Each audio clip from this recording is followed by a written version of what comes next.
Welcome everybody to Friday Night Cast. Thanks for hanging in there as we hammered out some technical issues. It wouldn't be a stream here on Twitch if we didn't have some sort of technical issues. So we appreciate you hanging in there with us as we get this late start going here. Welcome. I don't even have my notes right. I wasn't ready entirely. We were being obscene before. Welcome to Cast Gamers. Yes. Welcome to sometimes prepared. Before anyone was ready, is great. Welcome to Friday Night Cast. We are a group of we are a community of applied, spiritual, therapeutic tabletop gamers who explore the benefits of tabletop gaming in our work. We love playing games here on Friday nights, exploring them, getting into the play ourselves, and then talking about it. We are currently playing Kids on Brooms, which has been a lot of fun. We are kind of the beginning of the end of this arc of our Yalecapades season here. So if this is your first time here, thank you for joining us and welcome. If you are rejoining us, we're so glad to have you here again. You can go on to our YouTube and get caught up on videos if you'd like. Just search CASTT, CASTT with 2 T's, gamers. And you can find us there. And do please like, subscribe, get all of the updates by hitting that notification bell as well, right? Smash that bell. So yeah, we also smashed the like button. Oh, we smashed That thing too. I'm still figuring out how to social media. There's Social media has been around a while. Yeah. Don't you still have a MySpace account? Yeah, Tom is my friend. Mm-hmm. Me and that guy are like besties. You know, Justin Timberlake bought MySpace a while back. Really? And brought it back. It was a music service for a while. Oh, okay. Are you serious? Yeah. I think I went searching for my old MySpace profile at one point. Do you know on my MySpace page, fun fact about me, and then we'll actually get into tonight's game, is I had a picture of George Clinton on my MySpace page. And I think I did too. You could see me very small in the background of this picture outside CBGB's in New York, by the way. I saw one of the last wasn't shows in my at picture CBGB before it closed.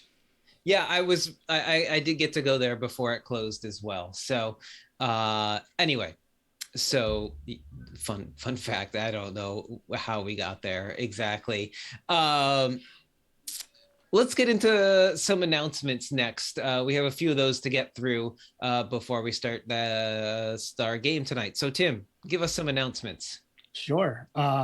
This Sunday, Gaze of Our Lives will be playing Exodus, a belonging outside belonging game by Finding Roots and inspired by Ezra Furman's album Transgelic Exodus. It's a story of angels on the road, making community as they go and trying to find somewhere better. It's a game rooted in time and autobiography and a plan and a dream and a fear all is one.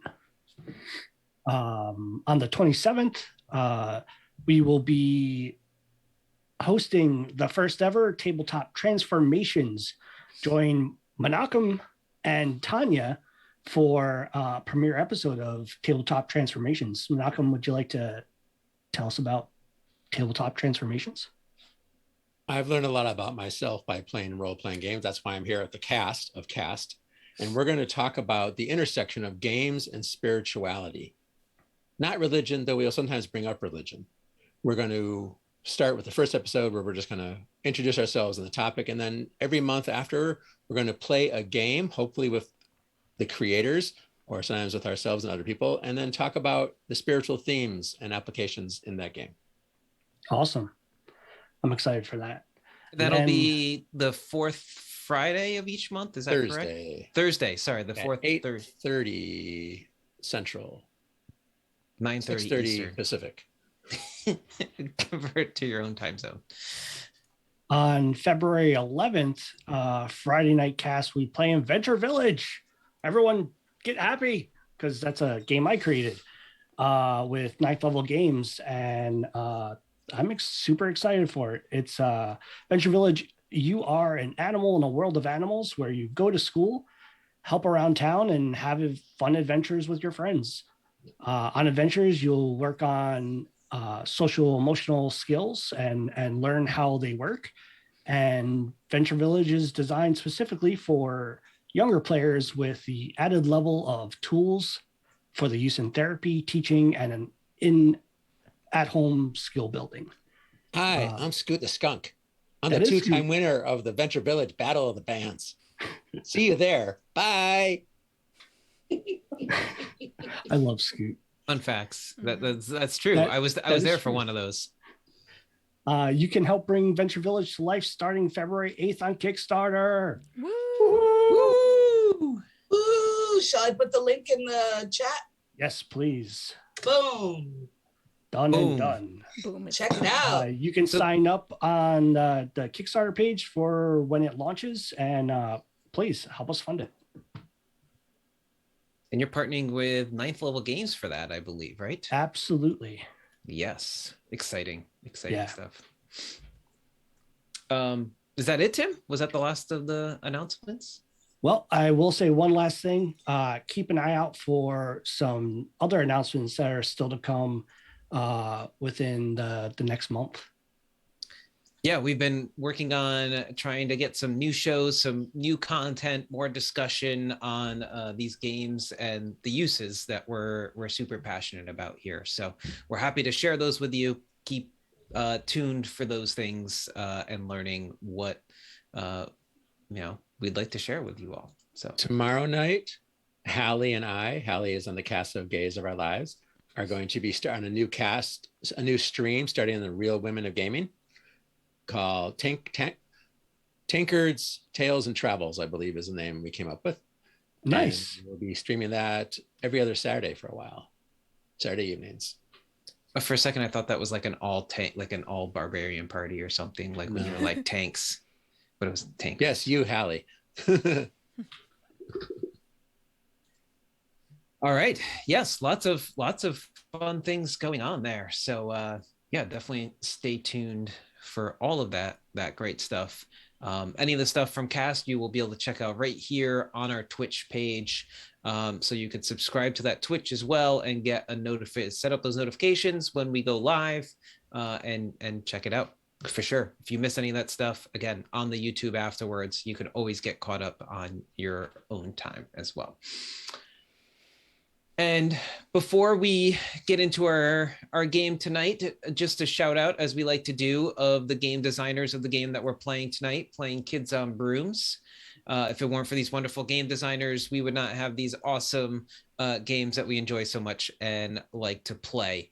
So shout out to Jonathan Gilmore, Doug Lewandowski, and Spencer Stark, creators of Kids on Brooms.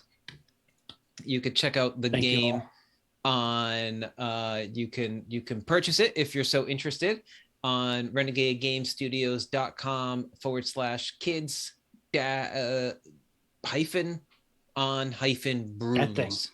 Yeah, the not that not, one, not this one. Not the dab. Not this one. Not the dab. Yeah. So it just keeps man, something's wrong there. I didn't know you were so hip.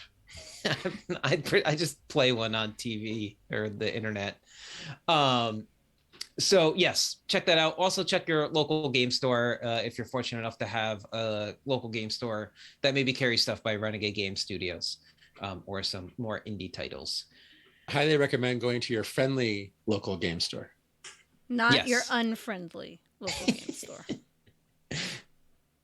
And if you have a friendly local game store that also has cats, let me know because I want to come over and hang out.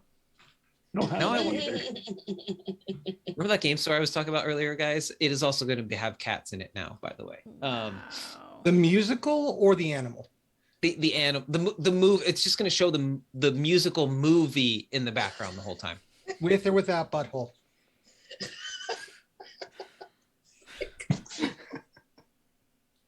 We have a mute button. I Can I force mute? Yeah, great. Thanks. All right. So a quick recap from last time on Yalecapades. Everybody met up and joined together after a night at the societies and also exploring Harkness Tower, where we got a little more information. Everyone got some sleep, and before classes started on Friday morning, joined up. Actually, no, this was after classes. In between classes, everybody met up for some breakfast.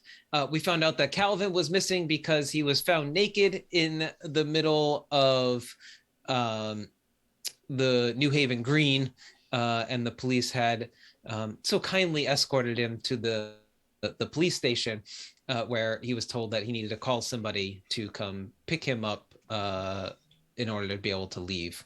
He was kindly given some Yale sweats to wear. The best sweats ever. And cover himself up. Where does it say Yale? On my butt. On your butt. Yep. Yeah, those circa early 2000s.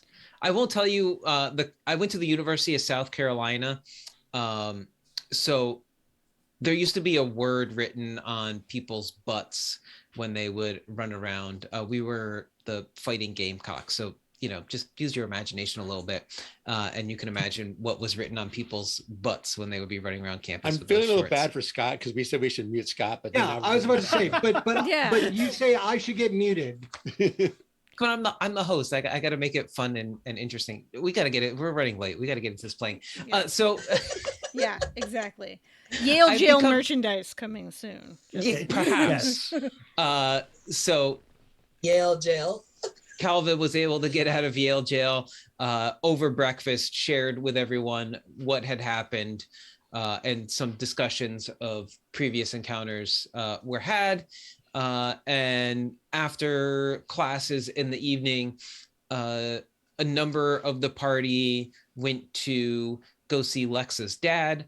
Lexa, as well as Jelly, Calvin, and Roberts had gone. Eliza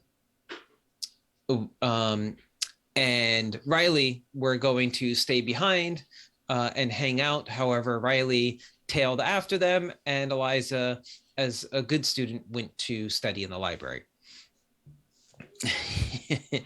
After a conversation with Lexa's dad, we found out that he was looking for an item and was asking for Lexa's help to find that item, being a ring believed to be part of Captain Kidd's treasure. She was on her way out. She took the book, the family grimoire, and left. And as Riley was heading out, realizing that the conversation was done, not wanting to be caught, we caught a flash of what could only be described as a chilling, shadowed, cloaked, spirit-like figure heading towards the island where Riley had just left. And that is where we left off last time. So with that, I will turn it over to Menachem next to get us started with our play tonight. Awesome.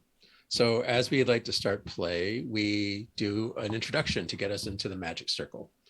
So I'd like to start with the questions. We're going to have a question or two to have each player answer before I get into the game. So I thought of a new one earlier. To you, what is magic? Do we want to step into the magic circle and didn't do the questions, or do we do the questions first? I'm asking the players. Okay. This one. Yeah, so it's players first and then we transition. Gotcha. Okay. I was just confused. Me too. I'm easily confused today, I guess.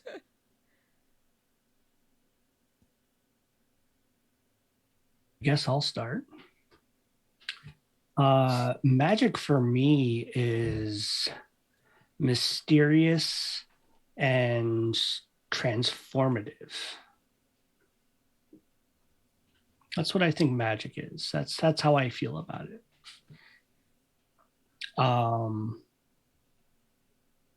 Who wants to go next? I'll go next. And for what it's worth, I always like popcorning, and I feel like we never popcorn. We always wait for people to volunteer. So I'm just going to throw this out there as an option for the future. We used to popcorn every week, Scott. Mm-hmm. Was I here? Yes. Yes. Yeah, I was. Yep. You were. You were here. So why don't you, after Confused. you answer, Sorry. why don't you Okay. pop it So, over to somebody? To me, magic is kind of ineffable and otherworldly, beyond reality. Yeah. And I choose you, Lara. Because I called you out on that we popcorn? No, I don't know why I was thinking we didn't popcorn. Sounds good to me. Magic to me, I think is... I was trying to think of a good way to describe it, but like being able to do the unexpected, to have something that feels more than or extra. I mean, I describe our Gaze of Our live stream as like magic. So I think there's many different ways you could look at it, but like the unexpected and something that feels more than an extra. And I'm gonna popcorn to Neil. I mean, Eliza would have a very logical response for what is magic. But me, to Neil, I think I like to describe magic like in the terms of sensation. Tingling, sparkling, pressure building, overwhelming, all-consuming, powerful. And I will popcorn it to Monaco. I remember at my bar mitzvah, I was ready for God to come down and plunk me on the head and take me away on the spiritual journey, the spiritual high, the psychedelic religious spiritual trip. And it didn't happen. And I was thinking magic is big, and then I realized, no, magic is small. And as one of my teachers, Rabbi Gershon Winkler, wrote a book called Magic of the Ordinary. It happens in the relationships between us, and things that we might think of magic are happening all the time. And normal magic is happening all the time. It's just the most important spiritual, mystical practice, magical practice we can have is paying attention. That's deep. That's happening. deep. That's I pretty like good. it. I like it. Mm-hmm. It's a hazard of the profession. Yeah. That leaves you, Dustin. Yes. It's tough to follow that one. I have a kind of similar feels, I think, as you, Menachem, and I'm actually going to say almost the opposite of what Scott said in some ways, is that magic to me it's like the space between, right? It's those little moments where we find ourselves just okay, and we're not really sure why, because maybe other things aren't okay, but we just have those little moments. And then the other thing to me that's magic is just like I'm very much into herbs and plants and all of those sorts of things too. And just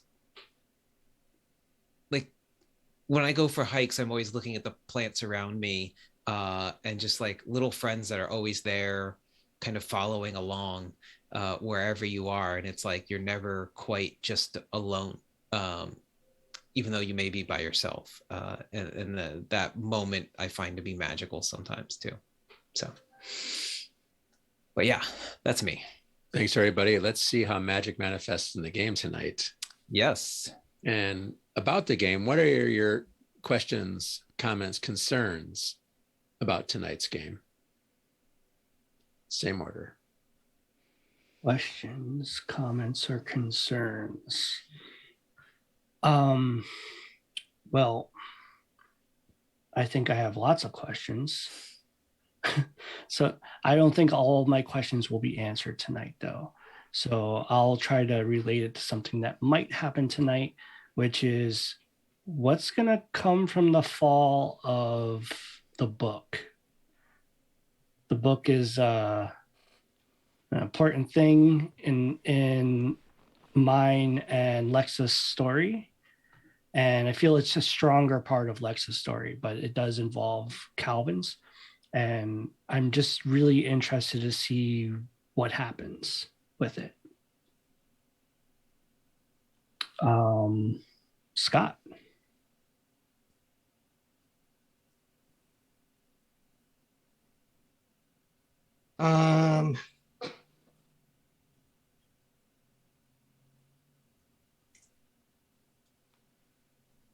I'm curious to see how Roberts handles this introduction / continued contact between Jelly and the captain. I think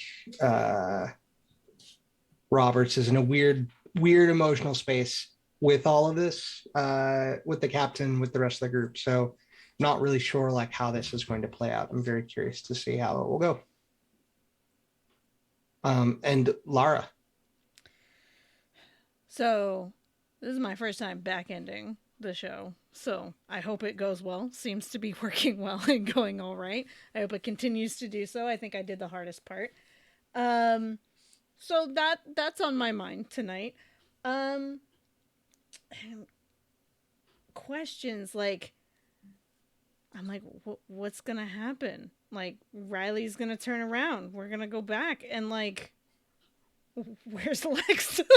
What's gonna happen with Lexa? We're down a player tonight, so this is gonna be interesting.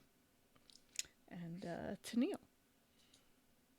I have full confidence in you, Lara. So we're gonna be good. Stream's gonna go great. It's just so far so good. Yeah, just putting it out there. All positive vibes. Yeah, I think my concern is I feel like the real progression of the plot really lies in like is about Lexa, and she's not here. And so yeah, my concern is I have no idea what's gonna happen since Lexa's not here. I'm guessing they're sorry, I somehow set off Alexa by saying Lexa. Yeah, you did. Sorry about that, Scott. Yeah, so I have no idea what's gonna happen. And my character spent a lot of time in the books, so she doesn't know what happened with Lexa's dad. She doesn't know that Riley was creeping out. I mean, you know, I went after them, but you don't know what I did. Yeah. Oh, you did. I mean, I thought that you told me you had to talk to a ghost or something. No, that I had talked to a ghost, and a ghost told me I needed to go. Oh, okay. I think I misunderstood that. All right. So Eliza does know that you were chasing after them then. Mm-hmm. Okay, cool. All right. Because I thought that I didn't know that. All right. Well, cool. That's great. So yeah, Eliza will definitely be checking in with Riley to see what's going on there. Yeah, I think that's my main concern. Menachem? I've had one of those weeks. There's a thing going around that one person says to another, I hit a wall. And the friend responds, sometimes walls are there for us to lean against and rest. And so I've been leaning against my wall this week. But I'm really feeling kind of charged and excited to be playing. This is my first of 3 nights in a row of streaming. And so I'm excited. And we're going to have some action, I heard. So I'm kind of curious how we're going to resolve that, because we don't do that too often. Dustin. Yeah. I just want to make sure everyone gets to a place with the character by the end of this kind of arc that we're working on here. Hopefully we'll be able to come back and revisit these characters and everything. So I've got like a lot of things I'm trying to manage in my head of making sure everyone kind of gets opportunities to do those things that they want to do with their character. So I'm hopeful we'll get to those. And interested and excited to see how all these things play out. I can't imagine in the beginning that I thought we would be where we are now, and some of the development of characters that we've seen. I mean, who would have thought Calvin would have been waking up? Well, maybe we could have predicted that one. Waking up naked in the middle of New Haven. But yeah, no, I'm excited to see where we get, and I'm going to do my best to get everyone there and have some resolution with their characters. So, I mean, Roberts has probably done that too. I mean, for all I know, he was there that night. True. So to get into the magic circle of play, the space where we set aside the rules of regular daily life, we finish by doing our name ritual. And we'll say our player names. Each person will repeat the name, and then we'll say our character names. Each person will welcome in the characters. So we'll do the same order to keep it simple. I'm Tim. Hey, Tim. Hey, Tim. Hi, Tim. Hey, Tim. I play Calvin. Hey, Yes, you Calvin. do. Calvin. Hey, What's Calvin. up, Calvin?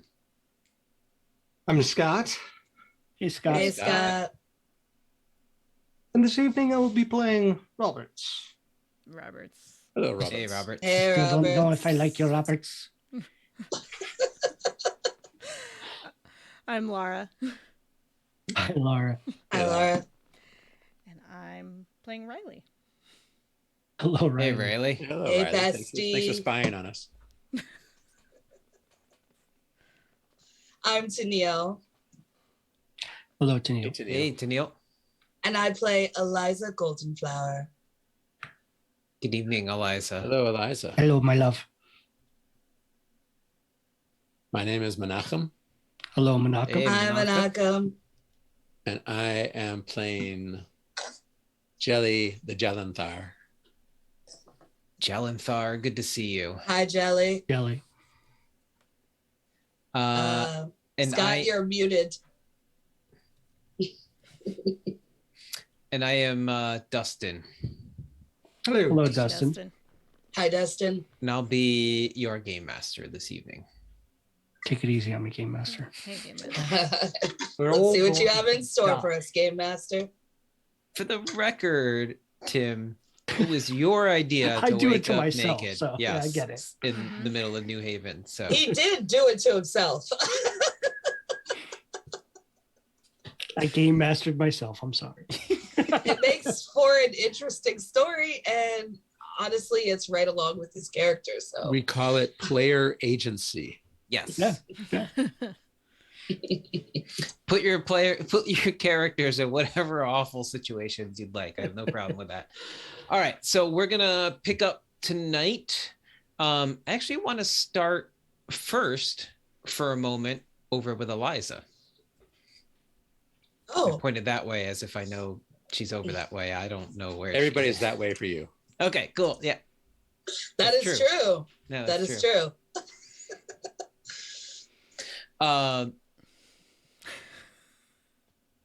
Eliza, what are you researching here in the library? Have you gotten into you got a key for the special rare section that you have not been able to get into here. So what is it while all of this stuff was going on over on this island and they were heading out, you were in the library. So what is it that you're looking for researching, or what is happening here in the library?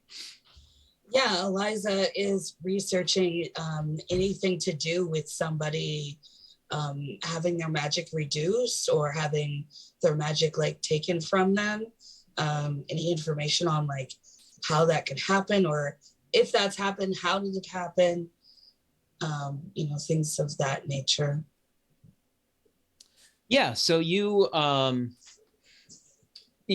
spend a bit of time doing research here, and we see we see Eliza collecting a few different kind of tomes and uh, different things about magic, how magic works, trying to figure out like how someone might lose their magic, and you know a little bit from the history of magic class that you've been taking as well, in addition to others. You find some information about um, the the well springs also, and the importance of well springs for magic, and how further away from the wellspring people get, the less strong magic is, and they may have trouble casting spells as well. You find some information about some people have managed to like have kind of like Hearthstone type things, almost the ways to carry bits of magic with them should they need it. So a lot of your like losing magic research seems to be around that. And then we see as you're looking through a tome that talks about different known kind of entities, magical creatures, if you will.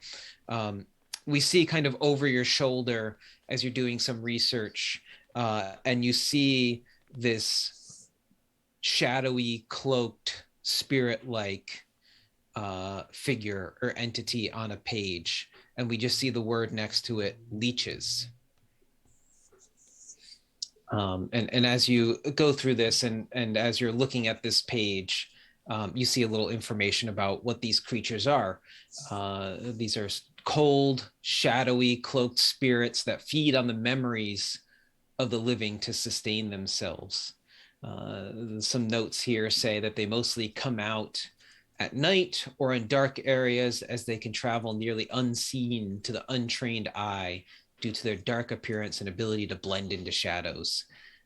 You also read a bit about how people who maybe interact or have some sort of run-in with these rare creatures don't always remember it, as it seems like their memories are taken from them in some ways. And also, among other things, as you're doing your research here, we kind of see over your shoulder that there's some notes about people almost forgetting magic and losing magic that way, that they don't remember how to use it so much. It's not that they don't have the magic, it's just they don't remember being taught it or what it is or that it even exists, really, right? So you kind of take some notes perhaps on that and realize that, oh, well, if you don't remember magic, how are you going to use magic, right? Right, yeah. So I bet that if there was a spell to have someone forget about using magic, would that be like a brains type thing? Like if someone were to try and cast a spell. Yeah. So this would be something this would be big magic, right? You're trying to make somebody forget something. That's, a bit different than creating a globe of light to help guide you in a dark place, right? Like right. You're trying to make a permanent change to somebody's mind. And that would take a ritual, that would take a decent amount of magic. And this is what we would call big magic, much like we saw with like the scrying ritual, or the divination ritual earlier with Skull and Bones, right? So this isn't something that just one person would be able to be like, forget this, kind of. This would be something that would take more effort than that. It'd have to be pretty deliberate. Okay. Do you think I might be able to get more information on kind of a little bit more like steps towards figuring some of that out, even though it's big, or Well, I it did. would be kind of above my head being, intermediate not magician, I guess. Right. Yeah. And so you may not, I guess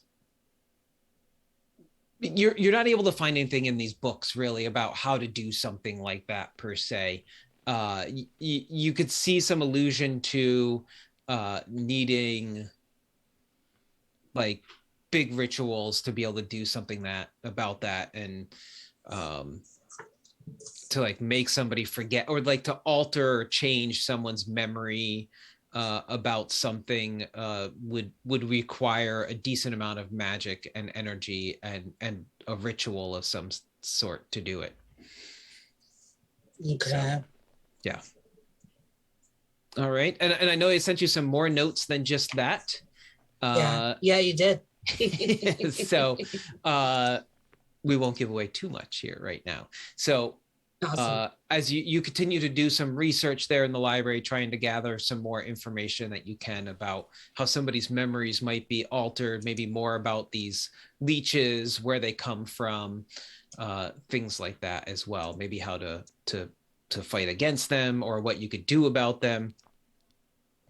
But little do you know currently, as we pivot back over, we'll pick right back up where we left off now, with Riley heading back towards New Haven from the Branford area, where this small island outlays up the coast of Connecticut. And you're heading back on your broom as you get this like immense cold wash over you as this thing is heading directly back where you came from. It seems to just ignore you, and it just seems to be going right where you had just come from. With that, like, Riley's pretty intuitive and gets this like gut feeling, I think, that's just like, this is not good, and it's gonna like turn around, like one of those like sharp turns, like turn around and go back. That's almost cartoonish, right? Just a little bit. It's like and turn around. Yeah. Mm-hmm. I imagine this, like, you go to do it, you're getting much better at your broom riding, as we've established, but you still, like, you almost do like a 360 actually not a 360 180 540. Thank you. I was trying to add on another 180 to the 360. So you like spin completely around and then actually manage to turn yourself to get back in the right direction, and start heading back. And you're moving as quickly as possible. You realize this thing is moving at a pretty quick rate as well. So you're kind of just keeping up with it as you turn around. Where is everyone else at? As I'm trying to remember where we left off. We were trying to leave the house. Yes. Okay. Yeah. You said no, not yet. I think you were like heading out onto the lawn or picking up your brooms and everything, and I think that's where I said not quite yet. Right. So, yeah, as you're, I realized I don't have my Roll20 open. So let me open that up. Sounds like the jam's going to make us roll some dice. That's what it does sound like. Dun, dun, dun, dun, dun. Yeah, if this is if we had music playing for this game, this is where that like more suspenseful music now kicks in, right? So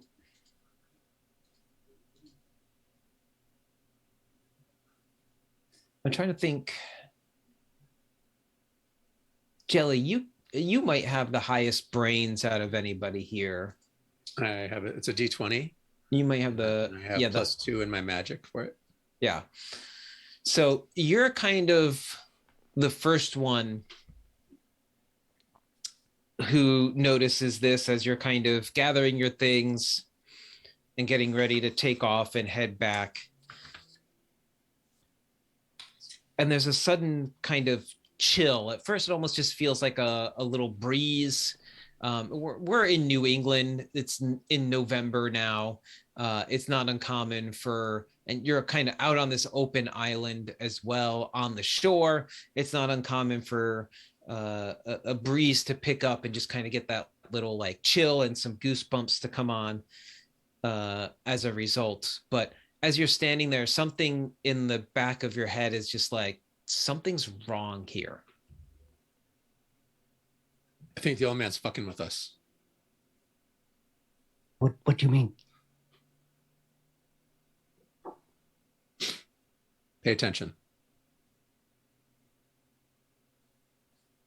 Am I supposed to look for him? I don't know. Something's going on. And it's at this moment that you, Jelly, catch this. What's everyone else's brain stat? I'm a D10. A D10? Scott. Scott's checking, I think. No, Scott knows. Oh yeah, no. D6. D6. Okay. But you know what? I got a D20 fight. So when we get there, I'm good. Until then, we're screwed. I'm just So you don't notice this at all, Roberts. You're like, pay attention, and you're like just looking at Jelly.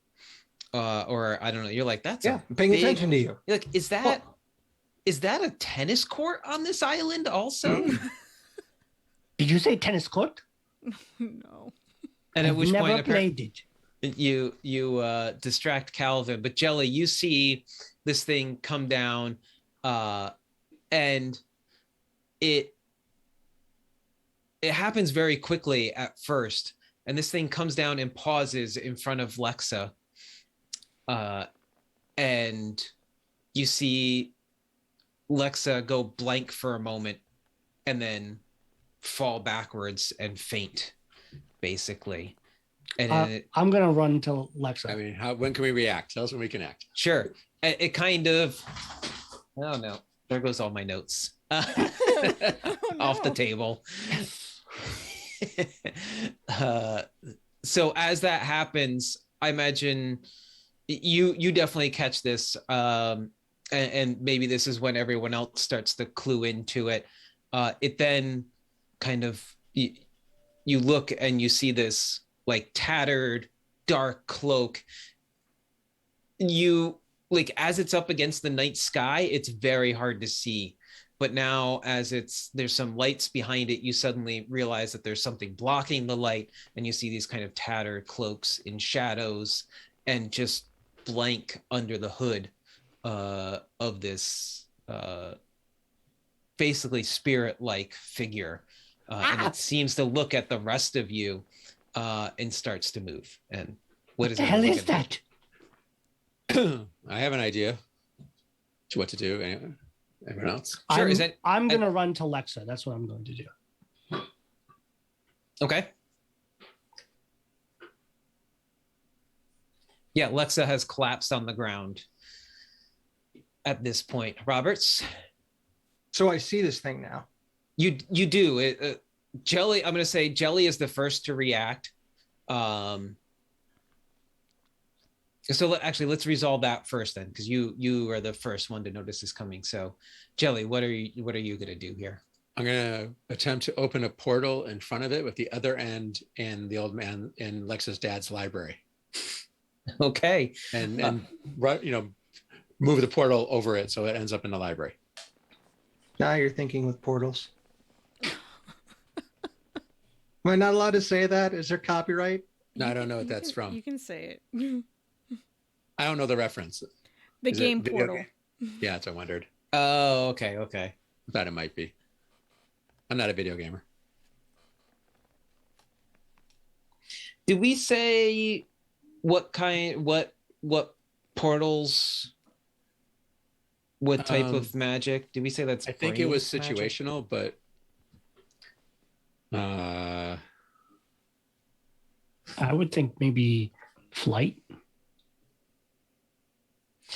or It depends charm. I think it depends what I'm using it for. Like some Yeah. portals might be brains because I'm trying to see into a different space or time. Yeah, I Sure, agree. sure. Right. But this, And this is you're trying to deflect it to go someplace else. So you're I trying think that to. probably is flight. Okay. Could be grit. Yeah, I would agree. Grit. Keep someone safe. Okay. Yeah. So make a case for grit or flight, which you are going to use. I like it says here you use grit when you want to keep someone safe, mentally or physically. So I'm trying to get this thing away from us. I'm not trying to run away from it. Okay. So how about grit? Kind of is another thing it says is dispelling magic that's been cast. So I'm kind of trying to get rid of a magic creature. Mm-hmm. Okay. So it sounds like grit.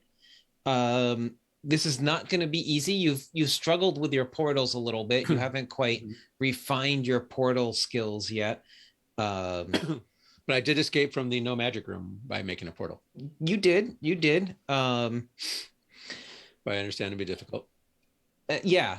So you're going to need a total of 11 magic roll on this. I'll take so that. Roll your grit plus magic die. Plus your magic die, because you're trying to like very quickly as this thing moves, trying to predict where it's going to move and open a portal in front of it and get the portal to go where you want it to as well. Bonus or penalties. I should add my magic bonus already. Yep. So that's a 4 so far. So add a D4 to that as well. 1D4, 3. So you're up to 7. I'm going to spend my four of my adversity tokens. Okay, I was gonna say I was about to. Too bad I'm not actually there. Because I mean, if someone wants to loan me, you can. But I've got. You're on your way though, right? Mm-hmm. I'm. You know what? I'll loan you 2 of them. Okay. And what I'll do to help is I'll say, think about your father. Well, I'm already mad at the old man, so. Yeah. Okay, so that gives me an 11. And I have to look at this again because this is going to be a snap decision. This is I'm going to say you can't. No, snap decisions. Snap decisions count as planned for me. Oh wow. Okay. Because of my broom. Mm-hmm. Because my broom. Okay. Drop. Yeah. But I am still going to say, like, with the casting the magic, like, I'm still going to make you roll this. The difference is with snap decisions or with plan decisions, you can take half of what your die is. So if you're a D20 in that stat, you can just automatically take a 10 instead of having to roll it. Yeah, I'm a D12, so yeah, it does me better I rolled a 7, which is better than 6. Mm-hmm.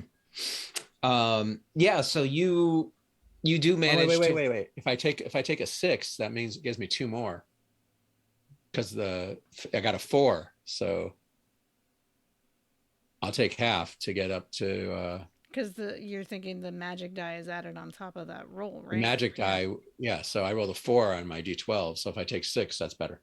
Well, I'm going to rule that you still have to roll for this one because there's a lot of moving pieces. Right. Okay, so to see how well you are at casting that spell that quickly. So the roll stands. Yeah, so we're going to stick with that roll. And I am also going to say, because things are happening so quickly, that you will have to use your own adversity tokens on this. You won't be able to get help from somebody else. Okay. I will take my adversity tokens and I will go home. Take them back. So I hit the target. You do, yes. So mark off those adversity tokens that you're spending. And this thing starts to move, and you realize that it's moving. Like it hits Lexa basically, and Lexa collapses.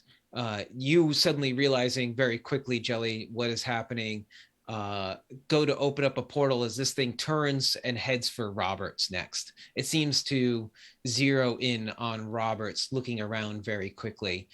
You manage to open up this portal, and much like the video game portal, there is another end to this portal, which you also manage to plant in the old man's library. And this thing moves and goes through that portal. Do you kind of let go of the spell and close it right at that? Okay, that's what I figured. I marked it as this was an instantaneous effect, that once the thing traveled through, you weren't trying to keep the portal open. So I don't get to fight it? Maybe not yet. So there's a moment, Calvin, you run over to Lexa and realize that she is unconscious. Robert, so what are you doing here? My rapier, which I will remind you I brought with me, leaps into my hand, and feel like, we saw previously how it channeled some of that magical energy at the at that ritual days ago, or now weeks ago, right? I think, it would have been probably a couple of weeks now. So, to no one's surprise, like the blade kind of like, as I grip it, I'm in one hand and my wand in the other. The blade kind of takes on the same glow as the tip of my wand, which is this like fiery red, and it illuminates the I don't know the right terms. Menachem, you know the terms. The channel, and like the channel in the middle of the blade, and then the scroll work at the base of the blade where it attaches to the hilt. Well, this is a rapier. It doesn't have the same. Oh, it doesn't have the channel. Right. So then, So it's just it's a thin blade. So, right, if it's a rapier, it's so maybe the whole blade kind of illuminates. I see this. And I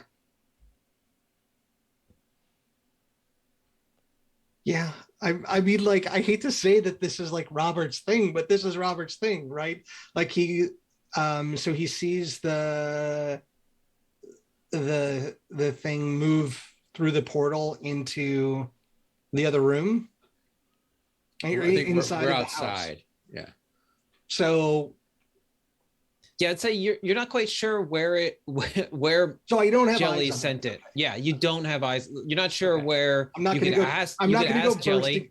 That I'm not going to go crashing through a window to fight the thing heroically or stupidly. It might be back fast. Get her out of here. But yeah, so he stands between y'all. What did you just say, Menachem? Said it might be back fast. Get her out of here. Send it to the library. Yeah, he just scoops Lexa up, and starts making his way towards his Vespa. And it's at this point that you land, Riley, and see an unconscious Lexa being scooped up by Roberts, and Jelly.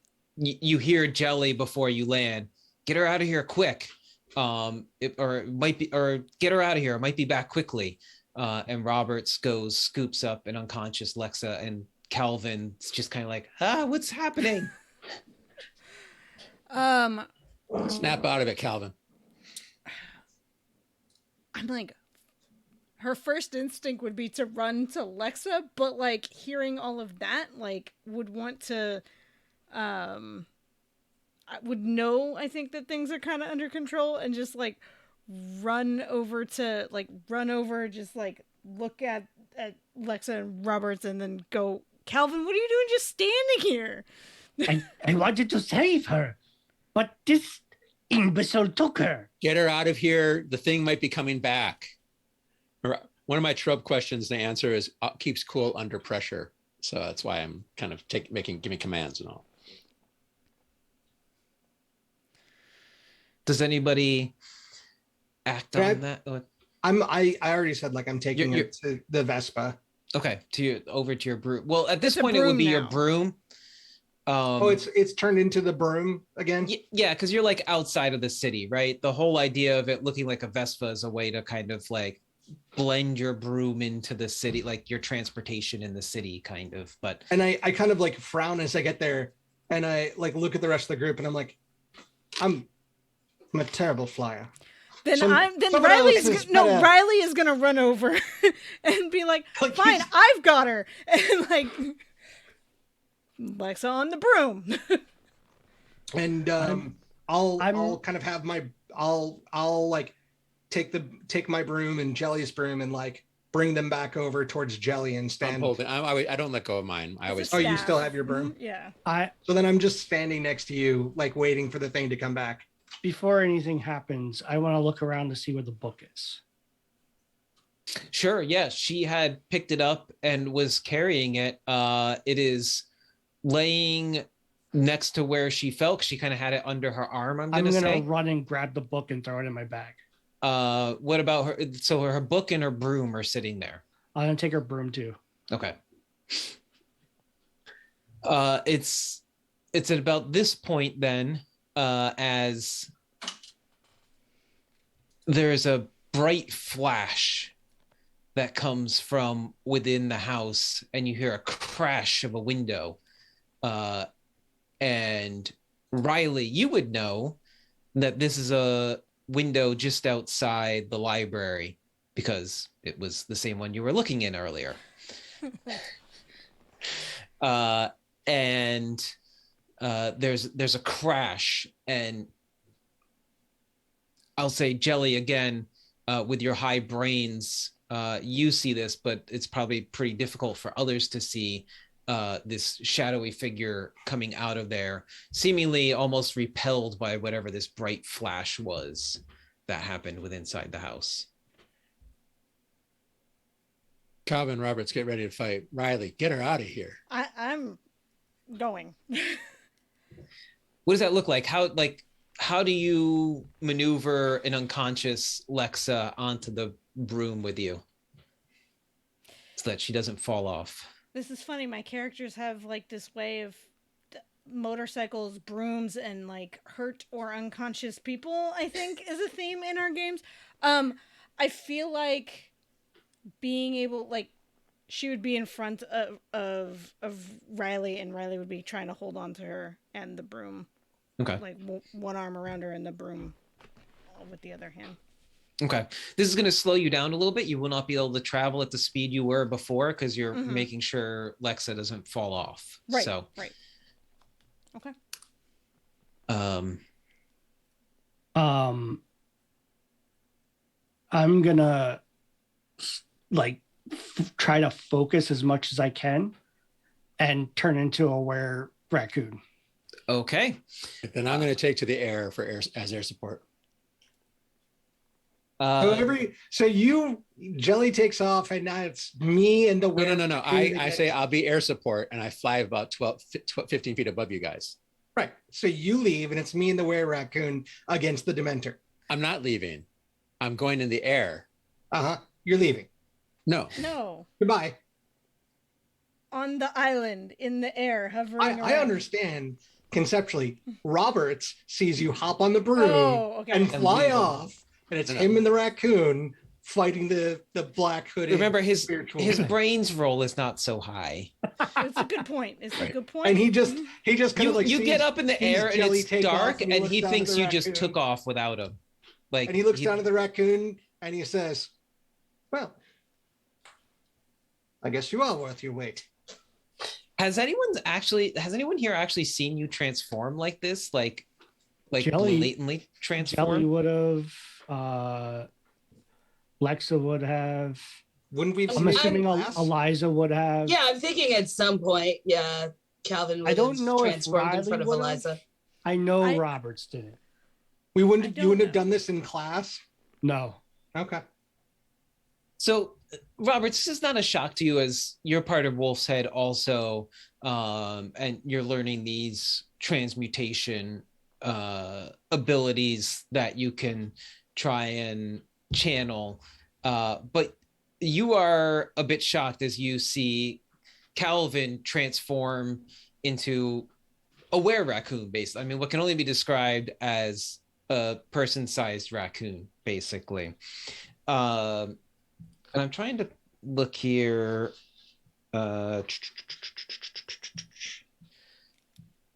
Calvin, give me a flight roll to see how well you are at transforming. And this is going to be a magic roll. So just to see like how much kind of strength you get as a were-raccoon. Okay, so that's a 14 plus 1, so that's a 15. That's pretty good. Yeah. So you are one jacked were-raccoon right now. You are ready for a fight. Can I get a bonus on my fight rolls? I will say sure. Add +1 to any fight rolls. Okay.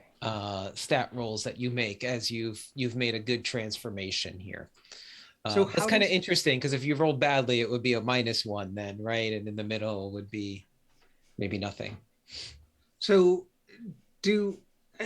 here's the part where like just mechanically I don't know quite how this works.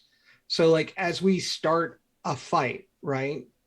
Like we're combining magic or at least I'm combining magic and physical prowess. Mm-hmm. So when I lunge at this spirit with my imbued sword, like what am I? Depends on how you describe it.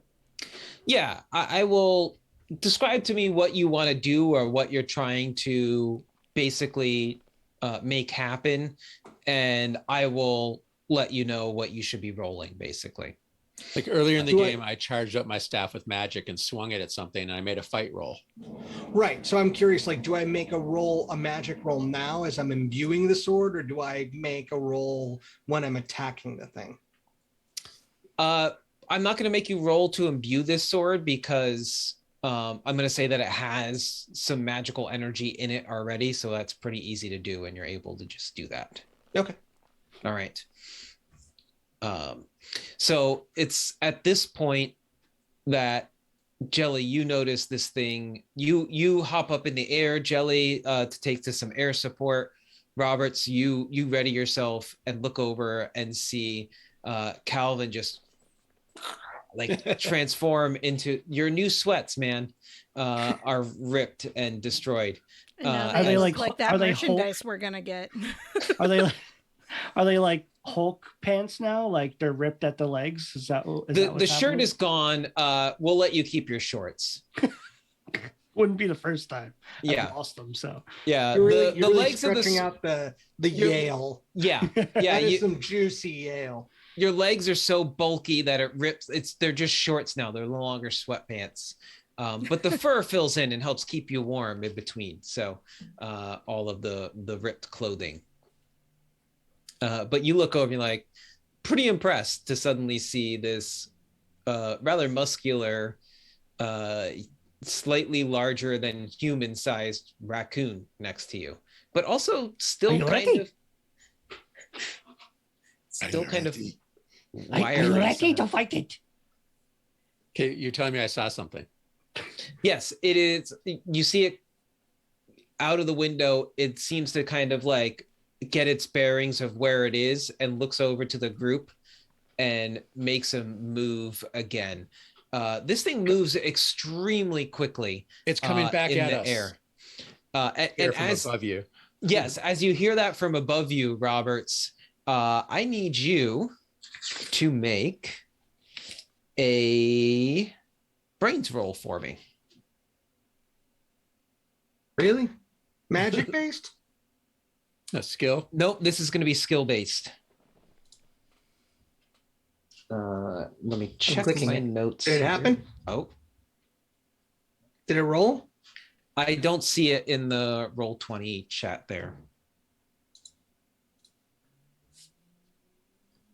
Oh, come on, man. You're lucky I didn't roll great here, so you've got a chance. Okay, this is just going to be basically an opposed fight roll. I'm trying to make this roll. Click on the word next to There we go. Okay. The word I brain. popped it out, so it's just a stat. No bonus. There we go. Ha. That's a 1. I'm going to use some adversity. Wait, I thought you were supposed to roll fight. That's brains. You said no. Yeah, I told him to roll brains. It's making an attack. Okay. This is like a fight roll, but it's doing something else basically. Like, so it's an opposed okay. roll, like if you were making a fight roll, basically. So the way in Kids on Brooms and Kids on Bikes that fighting works or combat works is their opposed checks depending on how it's being narrated. So we'll get to that possibly, depending what everybody else does. Can I use adversity?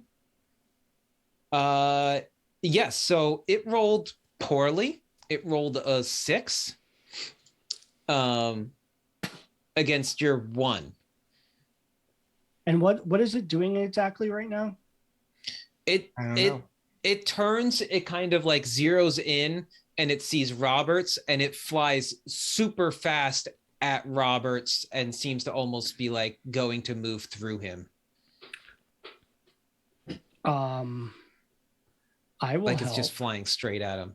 If you have some adversity tokens, I'll help by I'm just gonna like just try to distract it by like giving it like my best impersonation of a howl, even though I'm not a wolf. Raccoons just make like shivering. Dude, I get raccoons that live around me. They make weird ass noises. I'm just gonna say. Okay. I They mean, can growl. Yeah. I missed this thing by a ton. I have plenty of adversity, but I missed this by a ton. So yeah, I'll give you 2 to help you bring it up. I will say you can't get you won't be able to use adversity tokens to go over it necessarily, but if you bring it up to a 6, you can at least negate. So you're gonna need 5 adversity tokens altogether. So with Tim's 2 and my 3, that gets me to a 6.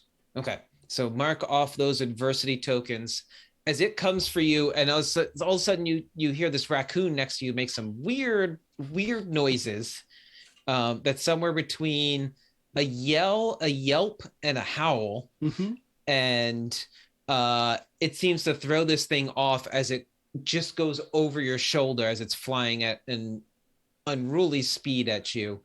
As this chill kind of comes over both of you as it kind of goes in between the two of you, and goosebumps hit your arms, and then something just kind of like tingles up your spine.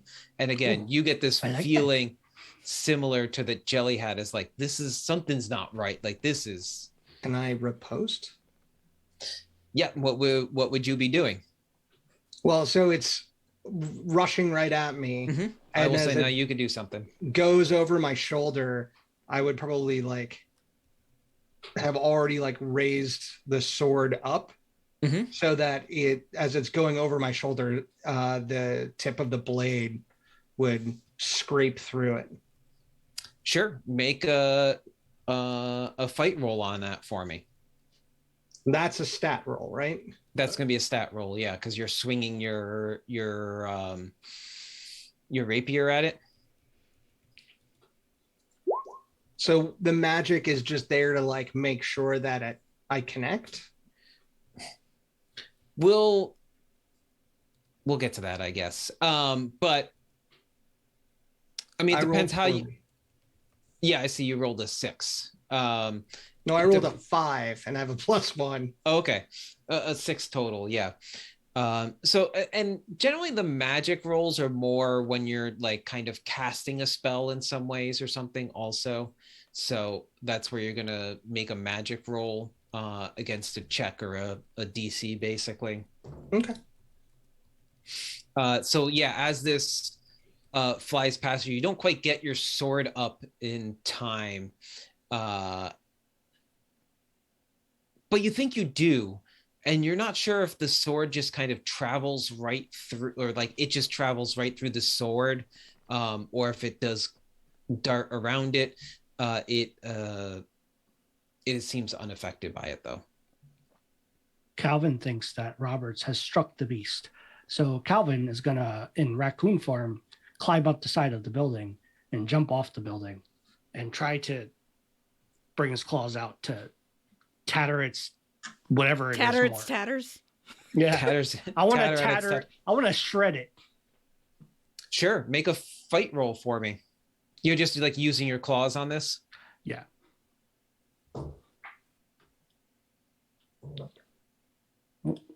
I'm going to temporarily add that other 1 to this.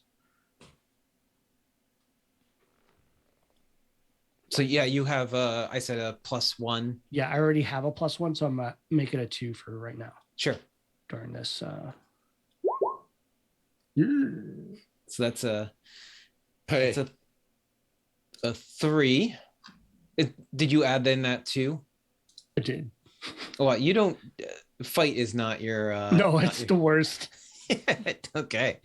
So you I felt go. confident. You go and you just like.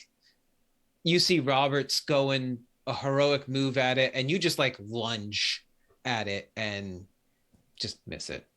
It's too fast. It's coming at you and gone. Not being much of a fighter, you just mistime it and miss it. Oh yeah, I'm bad at fighting. Jelly, Just to let you know, Roberts. Jelly from the air. What is yeah. happening?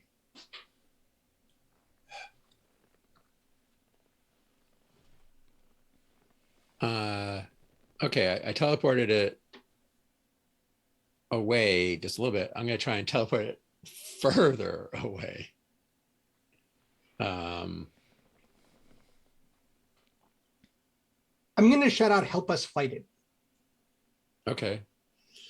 Well, then I'm going to do this. Fight used to be my thing, but it's not my thing as it used to be. But I'm going to, I'm going to charge my staff, and I'm going to fly in, pull it out, and just, do a smacking move with my staff, like I did against the skeleton thing in the first season.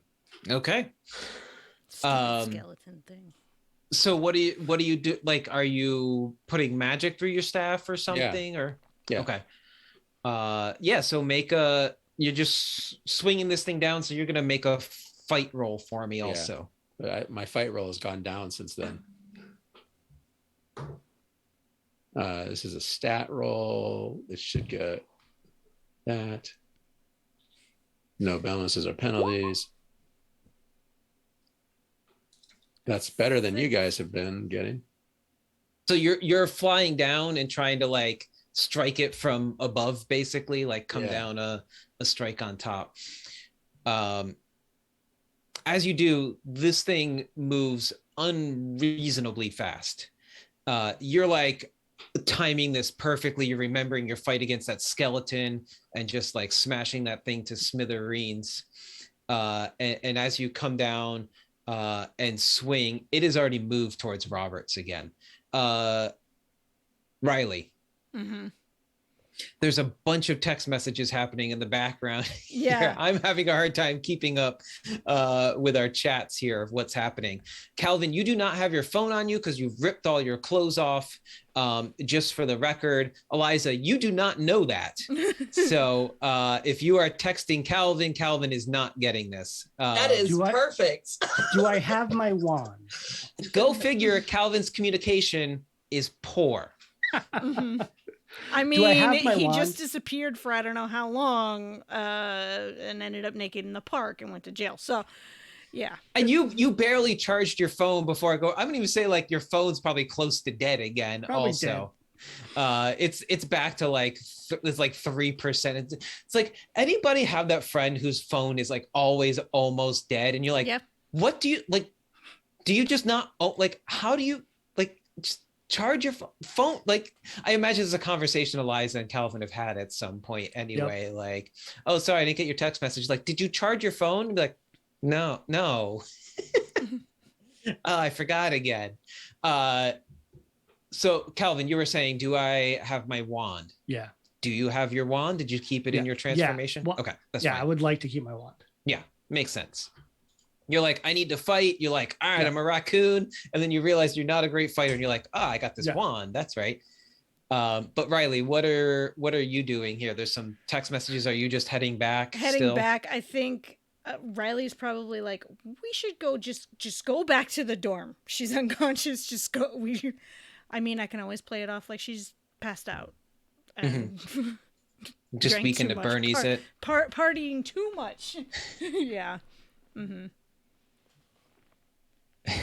Eliza begins sending emails and text messages. Party like you ate magic brownies. Emails and text messages to magic healers in hopes of getting someone at Yale who can help us. I love it. And anybody that she knows, like, I mean, I think it's late at night, huh? It's not too late. We went there at like what, 8? The meeting that's right, time was 8. like 8 or 8:30, I think. I can't remember exactly off the top of my head now. So it's not too, like, between the meeting, it's 8:30 to 9 o'clock. It's not as late as some of the other evenings. So I don't know how much of a response I'm gonna get at this time of the night though, because many professors, I'm guessing, will probably be doing whatever they do after dinner or whatever. Yeah. So yeah, Riley, you continue to head out Okay. on the broom with give me a flight roll, actually. Okay. I'm gonna do that. I'm gonna give you a And flight. so I haven't been keeping track. Jelly, mark an adversity token for your failed fight. Calvin, you also mark one for your failed fight. You also Did I fail the fight? I can't remember. I don't think you actually did fail your fight. Wow. Is it a magic roll because it's a broom or just a stat? It's just Okay. a stat roll because you're Stat. flying the broom. You're not like casting a spell to get away or anything. You're not going very fast at all. We're not doing well here. I have 8 adversity tokens.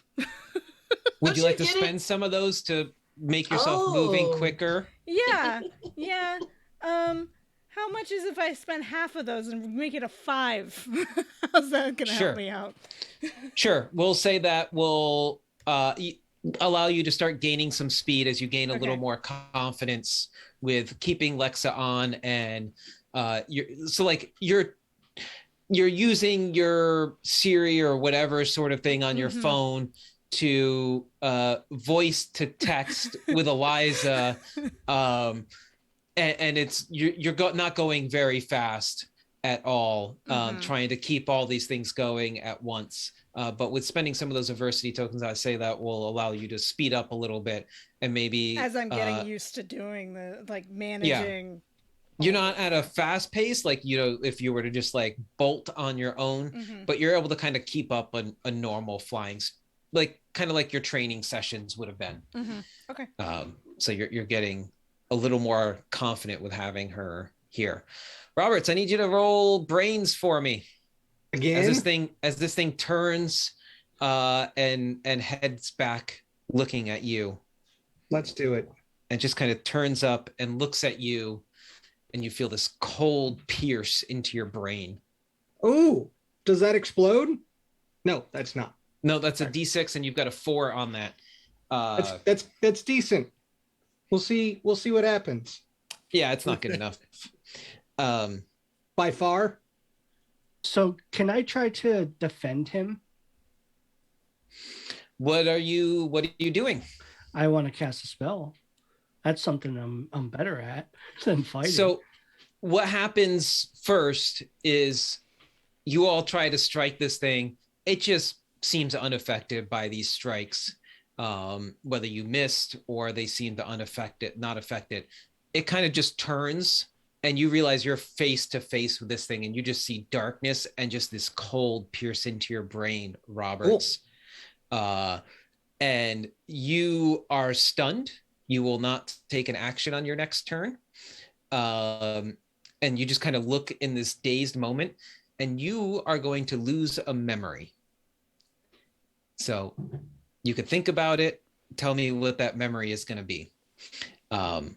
We don't have to do it right in this moment, but you don't realize it right in this moment, but like something is just going to be, something's gone. The first time I had trifle. Okay. The first time I had my grandmother's trifle. Okay. I want to yell something when I can. Calvin, you said you wanted to do something here. cast a spell. I You're see standing right next to Roberts as this happened, and you see him just like kind of his eyes just almost go blank for a moment as it's like face to face with this thing. Now, I don't like Roberts at times, but I don't want anything bad per se to happen to Roberts. So I'm going to try to cast a spell. And what I want to do is try to create a tornado, like a little tornado, just one big enough to hold this thing. Like from like going all over the place, because all I see is it like zooming past us, or like we can't do much to it. So I want it to stop moving so we could try to do something to it. Okay. So and I'm going to take out I'm gonna, if I can still have my bag, I'm gonna grab like some feathers from like birds and like throw it into the air as I'm casting the spell. Okay, sure. I'm gonna say that this is gonna be a brawn spell check, as you're trying to kind of hold this thing in place with this kind of tornado effect, right? Does that sound right? Or yeah, I'd be okay with that. Yeah. I was thinking grit too, because grit protecting everyone, but I think you're right, holding it down. Yeah, I think this is more you're trying to create this whirlwind so it can't move so freely and it's kind of stuck in that spot, and it's going to require grit for you to be able to hold it. How long are you trying to keep this effect up for? Roll20 does not like us tonight. I just want it like a few moments, like a few minutes. Okay. Don't you get an adversity token if you fail? Yes. I haven't failed yet. Yeah. I did though. If you use your tokens I rolled in order to actually pass it, then you can't take a token from that. So I failed hitting it and I failed dodging a hit, so I get 2. You're not gonna. The fight works a little differently, so you're not gonna get one for failing the fight roll, the contested roll there with it. Just like your rolls to hit it, you would. 4, 5. Look at the camera. 6. Look at the camera. This is gonna be a 6. I'm gonna roll my D4. Okay. Yes. Another one on that D4. All so right. you got a total of 2. Roll20 does not like us. I am going to use my adversity tokens for this, so I'm going to use the 4 to bring it to 6. Okay. So I have 3 left. So yeah, I pull out the feathers and I see this is like happening like very poorly. So I try to help the tornado by like blowing at it. Sure. And you have like you throw these feathers and they just like fall on the floor next to and then I realized I used the wrong component for the spell, and I realized I needed some breath. You needed a source of wind of some sort. So then you blow out, recasting the spell again, and you see the feathers pick up, and then this kind of tornado whirlwind pick up around it as well. We'll see what sort of effect that has. Jelly, what are you doing? Well, first I'm going to yell back towards the house, "Hey, old man, it attacked your daughter." And then I'm going to, I think I'm going to try, so I'm trying to use my interest in different dimensions and brains. I'm going to different dimensions. I think I want to do is confuse it with multiple realities versions of itself. Okay. Wow. Scramble whatever sort of capacity for thinking and brains it has by opening up within it like multiple realities of itself. I think we might get our first reality bending magnitude of effect against this thing. Breaks the rules of reality. We're trying to open up multiple realities of its mind within its own mind. Yeah, that sounds pretty reality bending to me, actually. But first, just want to just state for the record, you sent this thing into the old man's house, and now you're yelling to the old man for help to fight it. But he doesn't necessarily know my full motives in sending it into the house. It's actually, as you're kind of like yelling towards the house, I don't know that anyone hears you per se, as there's a lot going on, and there's this loud wind now right here, kind of happening as Calvin casts this spell. But you see some sort of bright light source moving through. You see it kind of go to where the window is smashed out, and then it's moving through the house as well. Look, so you're not quite sure his daughter. He's a powerful wizard. I thought maybe he could just take it out. Sure. You're not sure what's happening exactly, but there is movement happening within the house, as you're kind of yell back to the house. All right. So for your spell, so this is going to be, let me add up here. How long are you looking to make this last, basically? Just would this be like instantaneous? This is just happening all at once. Are you trying to keep it up for a few minutes? I think if it's instantaneous, it might just stun it but if I keep it going for a few minutes, it would take it out of action for a while. So I'm gonna go for a few minutes. Okay. Is this a sort of spell that you've ever cast before? I feel like this might be like more theoretical. It's more theoretical. I've been trying to reach other dimensions, right? So I don't know. I might have attempts with this spell. Maybe a +2 instead of in between one cast and witnessed. I'm gonna put it at witness that you've read about it or you've done math, but you've never really tried to open up multiple realities within someone. You weren't so bold enough to try and do that within a friend's or stranger's mind. Yeah. So. No, we're looking at This is going to be a 13. I'm going to say that this is a small effect because you're trying to affect this creature, basically. Yeah. So I'm going to say like a person or smaller. So this puts it at a 13 total. Do you feel lucky, punk?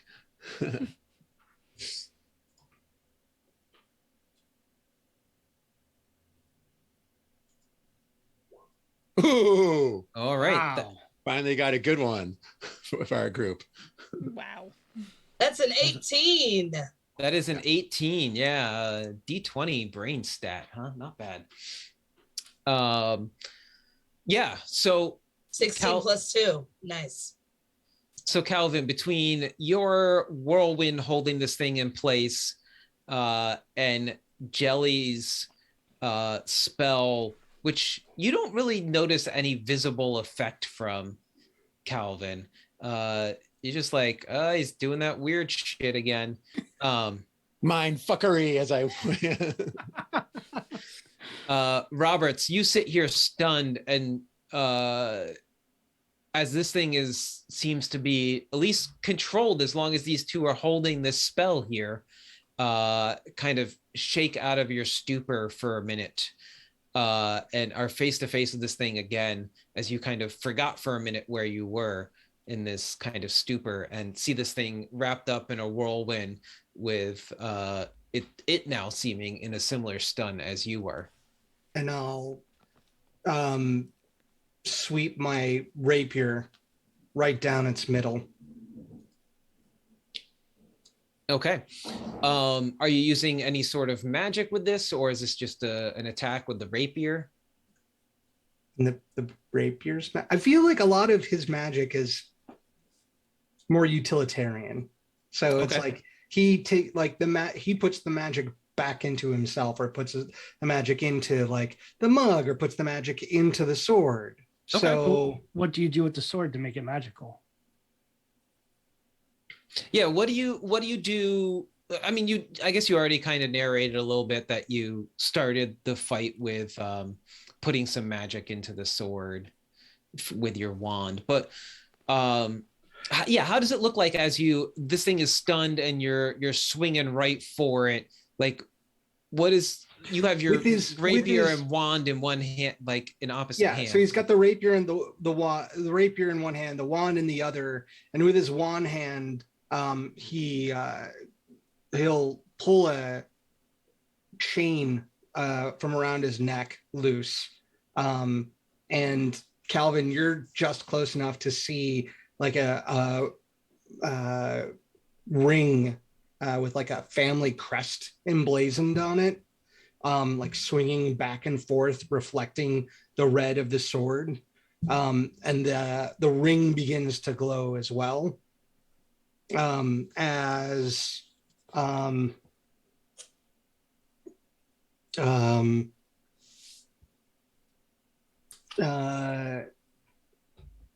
as he starts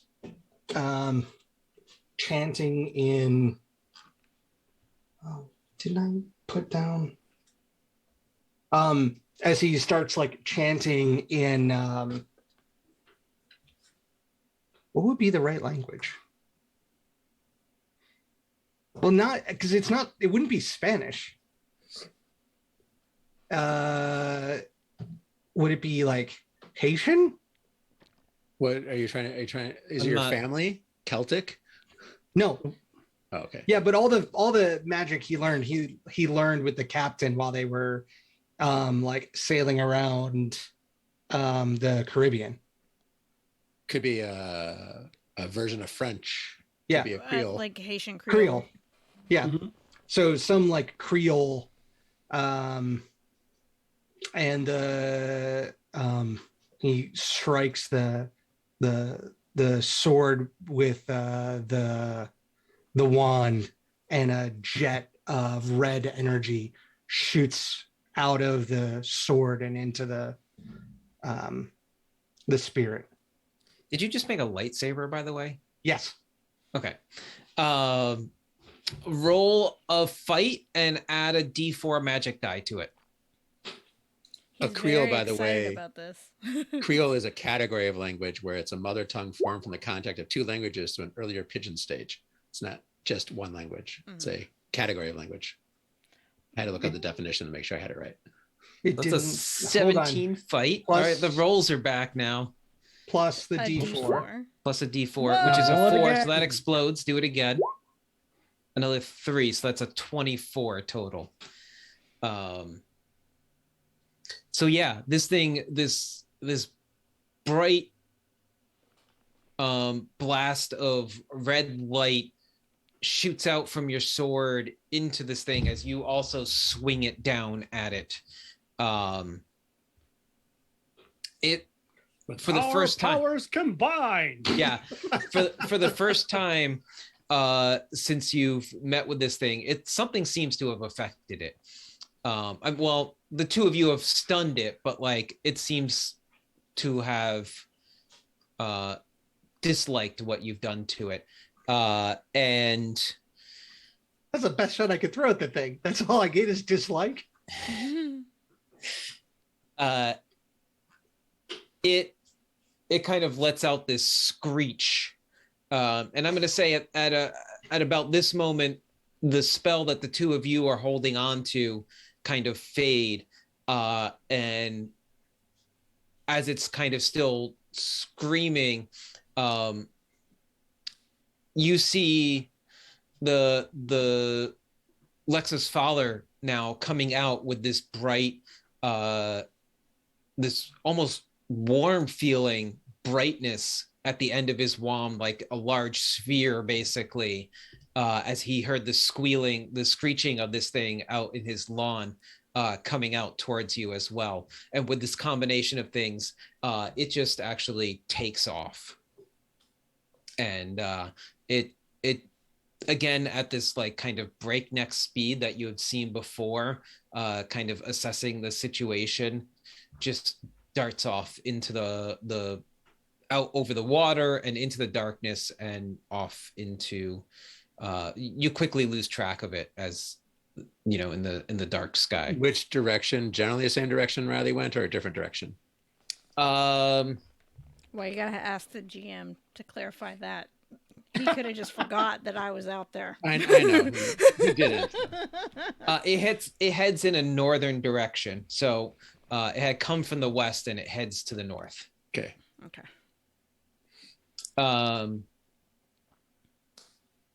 Roberts, you noticed when you struck it that something almost like something seemed to have fallen from it as well. And if you look at the ground at where it was, there's this kind of like tear shaped, almost like stone or like gemstone kind of thing. This bluish. I pick it up, obviously, with my bare hands, certainly. Sure. It's Listen. cold to the touch. I'm not stupid. I can't speak for Roberts. Yeah. Does it look familiar? Not to you, no. But it is very much cold to the touch. You're not sure if it is just radiating the cold or if it's, you know, like 40 degrees out in November in Connecticut, and anything you pick up off the ground is going to be cold. Well, I'll just put it in my pocket and pay it no more. Pay it Sure. no mind. Sounds great. I was hoping that's what you would do. I'm sure it's not a MacGuffin or a red herring. I'm gonna walk by Roberts and put my hand on his shoulder and say, "Hey, I guess you're not so bad after all." And I just scurry off like to my broom. And I like brush off the fur from my. Why do I play characters that shed so much? Why do you treat characters like shit? So why do I play characters that shed so much? Oh, right. Yeah, because you play the weird little space freak also. So at this point, Lexa's dad is walking across the yard, not to you yet, but heading in your direction. And the closer he gets with whatever spell he's cast at the end of his wand, it starts to feel a bit warmer the closer he gets, you know, just more pleasant. I don't think we should leave Lexa and Riley alone. I put my book bag on, jump on my broom, and head up in it. Yeah, I don't even talk to him. I just go up to wherever Jelly is, and that's right, Jelly. You're up in the air already. I kind of look down at Roberts and say, "You coming?" And then I just take off. I sheathe the sword and I'm waiting for Lexa's dad to approach. Okay. Jelly, are you? I said we're going. I'm not leaving Riley and Lexa alone out there. Yeah. Okay. Maybe he heard you. Maybe he didn't. I don't worry about that. Mm-hmm. All right. So the two of you start heading off. Roberts, you're waiting for his dad and or her dad, and after a moment, walking across the yard, he meets you. So? Yes. Did you see where it went? Northerly.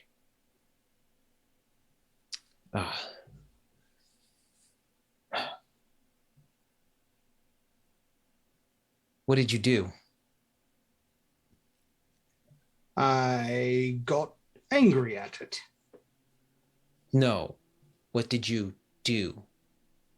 Somebody is obviously not happy with you and sent that after you. And you brought it to my house. Actually, it went for your daughter first. Is she all right? I don't know. You should ask her friends.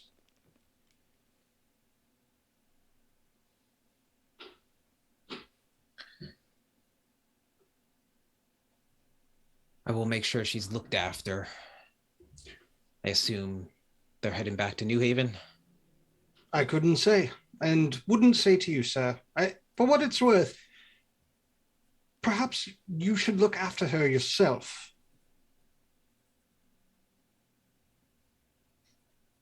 Money doesn't buy everything. Certainly not love. I don't think I need much of the lecture from you. Last I heard, you hadn't talked to your mother in how long's it been now? 6 years. And when was the last time you had a civil discourse with your daughter? Listen, my family is none of your concern. My family seems to be some of yours. When you families have been around as long as ours have, word gets around. Yes, well, stop thinking family big F and think family little f. I'm not sure what that means. But you should go before you bring that thing back here again. And again, I'm not sure who you pissed off, but you should try and take care of that. Which way is the ship from where we are? So Don't say north. no. So New Haven, you headed east from New Haven, basically along the coast. Like you're like along the Sound, heading east. The ship was to the west of New Haven. Okay. More. So I'll text. I'll send a text to the group that I'm going for extra help, and I fly to the ship. Okay. All right. So you head off towards the ship. Eliza, let's cut back to you. I'm wondering, is anyone even reading these text messages? Oh yeah, did you send them to the group text? Yes, I did. Okay, hold on. I mean, they were in the middle of a fight. They weren't checking their phones. I also like that you guys didn't read the messages in the chat as we were in the middle of that intense moment, because it would like make sense, right? If you were faced with this thing and everything going on, you probably would not have a chance to read it. Hopefully they would have felt a little vibration in their pocket or something. I mean, sometimes I don't feel that when I'm on a walk with the dog, so. That is true. That is true.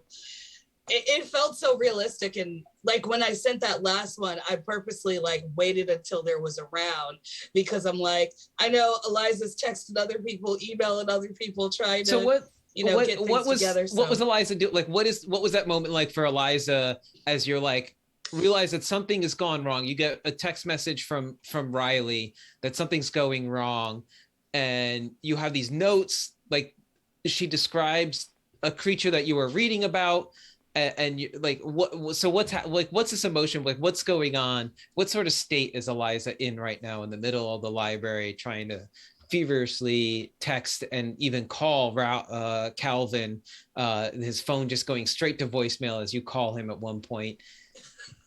And you're just like, never charges his fucking phone. God damn it. So yeah, Eliza texted Riley, how are things going on the island? And then she got a response, bad. Lex is hurt. I'm on my way back with her. Everyone else is fighting a shadow thing. And Eliza replies, a shadow thing? I think I read something about that. And then she immediately texts Calvin, if that shadow thing is what I think it is, light and warmth will scare it. Use a light spell. And so you were right. Yes. So she immediately goes to like emailing professors that she knows are experts in healing magic, seeing if they can help her friend, trying to connect to Wolf's Head people that she knows to see if they can support Lexa when Lexa comes, that sort of thing. And then she's like checking, and she doesn't see a response from Calvin. And so she's like, I'm just going to text the group. Maybe somebody will answer or hear. And so this one is to Lexa, Riley, Calvin, Jelly, and Roberts. If you guys are up against what I think you might be, try using a light spell against it. And then she tries to call Calvin, and it goes straight to voicemail. And she literally slams the table. She's, damn it! And then, of course, the librarian's like, shh. And she's like, oh, I'm so sorry. And that's when your phone goes. Imagine I see this when I take out my phone to make sure we're heading the right way. It was Riley. I think at this point Riley would text back, I guess, to the group. I don't know if I've landed yet or what, but I'm texting back like I'm heading back to the dorms with her. So we'll say yes. You head back to the city, land on the shore, kind of out of sight, so that nobody sees you. You know some good landing spots. You've practiced some broom riding on the outskirts of the city. And what does your broom look like again in the city? It's a one wheel, like one of those little, like, it's a scooter thing, but only one wheel. So you're totally I'm not Princess Carrie. Okay. I'm not gonna. No. I was gonna say you could totally Princess Carrie her on that one wheel. I think that would draw quite a bit of. I'm like romantic. I'm like, call a Lyft or a Uber or something to get at least to where I can help her, like walk the Weekend and Birdies kind of situation back to the dorms. And we're moving faster than you, right? Yes. Yeah. Yeah. Eliza is going to be as carefully and as quickly as she can put the books away, because you can't just leave the books on the table. That's just not right. So, but she'll be doing that as quickly and carefully as she can, and gathering her things and heading to the dorm so she can, and I'm guessing she'll be there before Riley does, and she'll be texting other people, seeing if anybody can meet at the dorms to support Lexa. I think we could use our phones to find Riley, right? Yeah, so pretty soon after they land, probably. Yeah, I don't know if there's a if we have location on I don't know. other. I only let my wife have the location finder on me, so. But we can still text you and say, "Where'd you go? Where are you?" Right. Yeah, you can do that. I'm taking her back to me and Eliza's dorm room, because like then nobody's asking questions or anything. So yeah, we all know. And she did text that, so you got it. Right. We try and find you before you get there, though, because we're to help you carry her. Mm-hmm.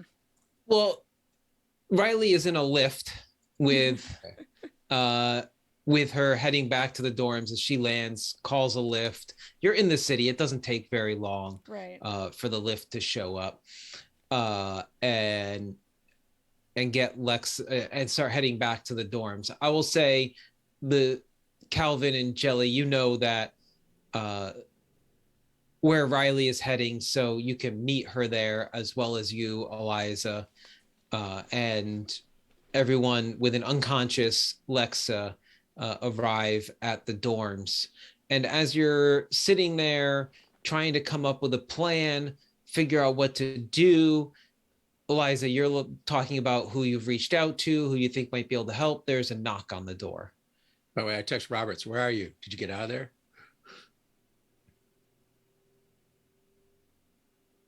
Do you respond?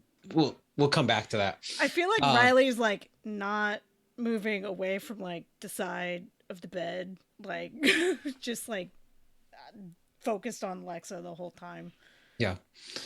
All right. Yeah. So Eliza will look through the door and see what's on the other side. She has like a little peephole thing. Yeah. Sure. You see outside Professor Belafonte. Okay, yeah, she'll open the door. Professor, I'm so glad that you came. Good evening. It's a pleasure to see you.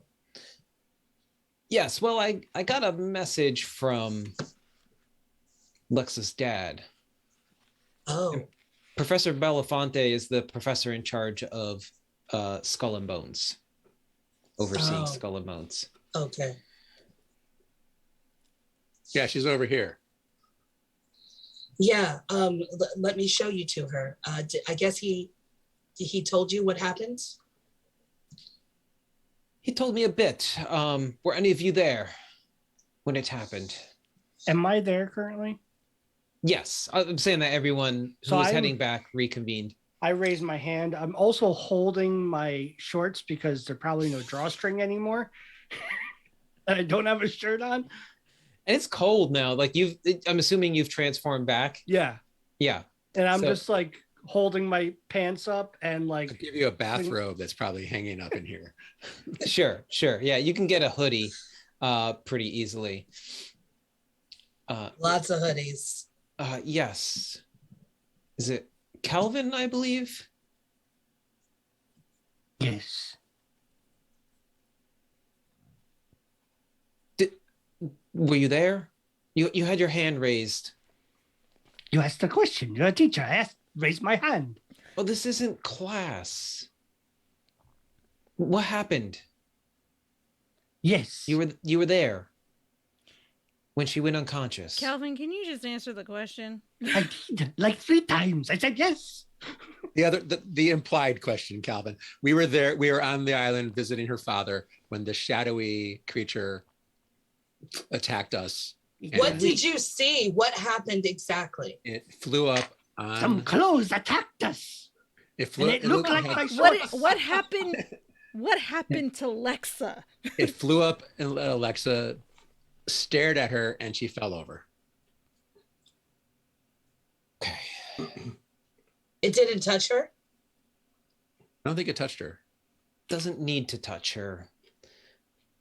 Hmm.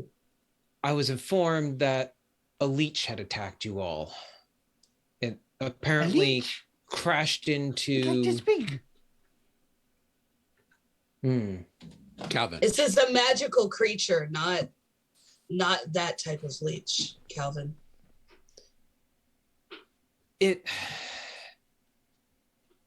It's a creature from the dead. Yes, they're known to come from the land of the dead.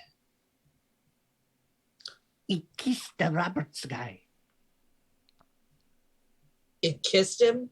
Well, it was very close. I assume they were kissing. Well, Roberts does like kissing, I imagine. How do you know? Did It's You always bring it up in some way. it did the stare down of Roberts and stunned him. It was very passionate. Roberts, how are The 25-year-old English student. Wow, Roberts. is this Really funny to flirting you around. all right now? No, not at all. Thank you that somebody is taking this seriously. Roberts, you should be concerned because you're most likely. Roberts I'm is not not there. there. I'm at the ship. Oh, that's right. I'm sorry. Roberts isn't there. Well, your friend has most likely lost some important memories to him, as I fear Lexa has as well. Roberts hasn't Wait, answered what? any texts. She's gonna need some time to rest. If she did not see it coming and not prepared, I'm concerned about. These things feed on, well, things that are dead, let's say, seek out the living for sustenance sometimes. Leeches are known to sustain themselves on the memories of others. You know those stories of suddenly someone has a sudden bout of amnesia and they don't remember who they are anymore? Most likely a leech. Well, if Roberts is only stunned and Lexa fell over unconscious, I believe it had a more powerful attack on Lexa. That is what I'm concerned about. So It if telling y'all, us that she's not going to remember. We don't know yet. we have to wait till she awakes. Yeah. Riley's gonna pull out the charm that she had made for Lexa. Would this maybe help at all?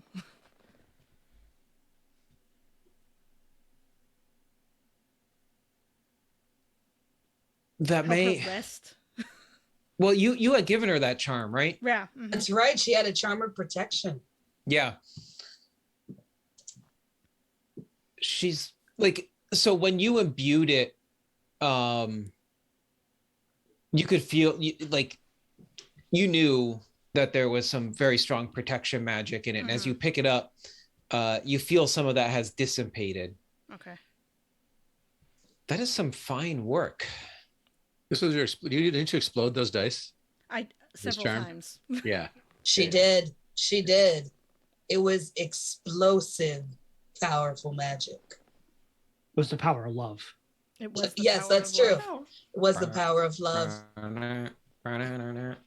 Eliza sends a text to Roberts. Yes. Yeah. In response to your question to the Professor Riley, if this could help, this is some fine work. You did this? Yeah, I did. She's very fortunate to have a powerful magician such as yourself to help. It may keep most of her memories intact if we're lucky. Well, that's some news. I just wish she'd wake up.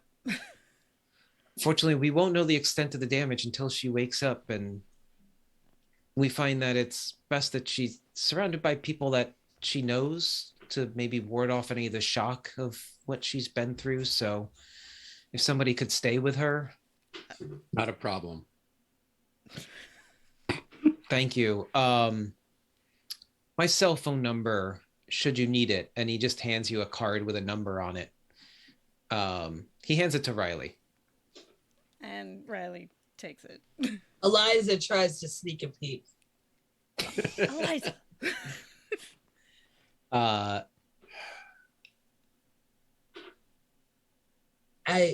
Calvin, do you have something to say? You can just say it. I have a question. This is not class. Are you leaving soon? Calvin. What happened? Calvin and Alexa were best friends. He's a little shocked by the occurrences of the evening. I apologize. Yes. Well. Plus, he's kind of like this. Professor, does this normally happen? That someone would just go unconscious? When attacked by one of these? Yeah. Most people usually wake up in the hospital not knowing how they get there. Mm. Having had some protection, again, I'm hopeful that she will be okay. We will just have to reevaluate when she wakes. Riley, keep me posted. I will. Hopefully she doesn't have amnesia. Anywhere. If things get worse, please bring her to Skull and Bones immediately. Okay. I have a quick out of character question. Sure. How far are my dorms from these dorms? We've established the freshman dorms are all nearby, so Okay. You're not terribly far away. Like it's kind of in like the same block, basically. You may even be in the same building. If you want to establish that now, like how far away you actually are, go for it. If I'm either in this building or the building next door, I'm okay with that. Yeah. Then you probably are going to sleep on the floor, I'm guessing. I'll be right back. I have to get something. I'm going to go home and get my cauldron and some supplies and bring it back to the room. Sure. And so Professor Belafonte kind of finishes up with you. I'm sorry that this attacked you. It shouldn't have gone for any of you here. And then he walks out.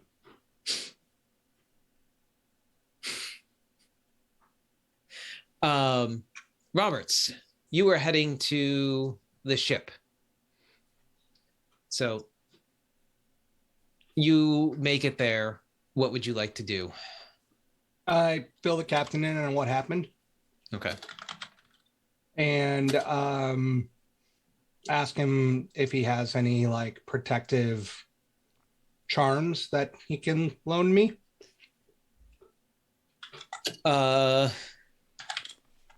Sure. I mean, the two of you could work on something and make a protective charm together. Do you take a look at that thing that you picked up at all? Yeah, and I show him the thing. Okay. Oh, and I tell him that Lex's dad is trying to get his hands on the ring that I pulled out of the water. And I'm just double checking. So merchant marines do carry sidearms. Okay. So I 100% am getting a firearm out of my footlocker. Okay. I don't know what kind. Connecticut does have concealed carry laws. Just to, Oh, they do. What's that? you will need a Nice to permit for know. that thing. Calvin or Tim, you're shaking your head no. Is that Calvin shaking his head no, or Tim shaking his head no? Probably Calvin.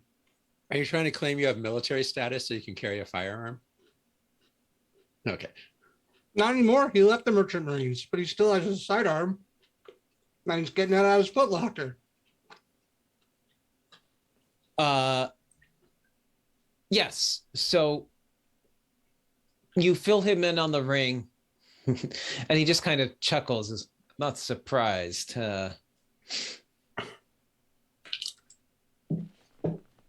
They're probably concerned, as they should be. Did that thing came for you, didn't it? Well, it went for Lexa first, and then straight toward me. Even after Jelly turned the thing around, it came back. It was unnerving. A bit of advice, Roberts? Sir? Be careful who you punch next time.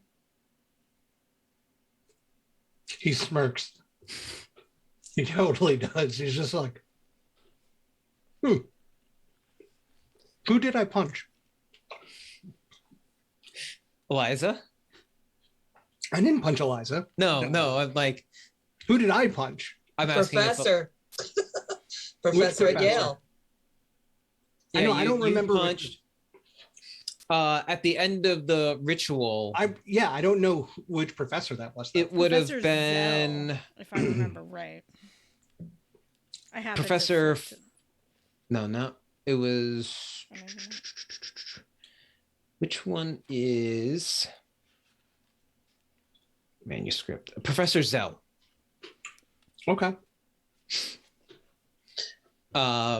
Yeah, you just like cold clock Professor Zell. I remember. And your actions have consequences. Remember.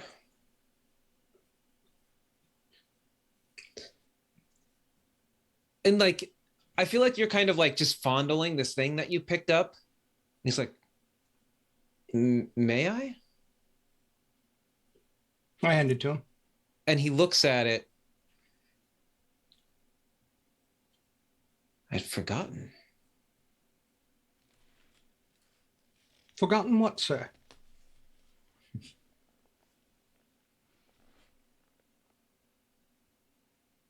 Forgotten how they did it exactly. As you look at it, he's holding it in his hand, this kind of blue tear-shaped crystal. You hadn't inspected it that closely, but you see a memory, the captain's memory of him in a room with no magic, having all of his memories of magic sucked out of him by a leech. I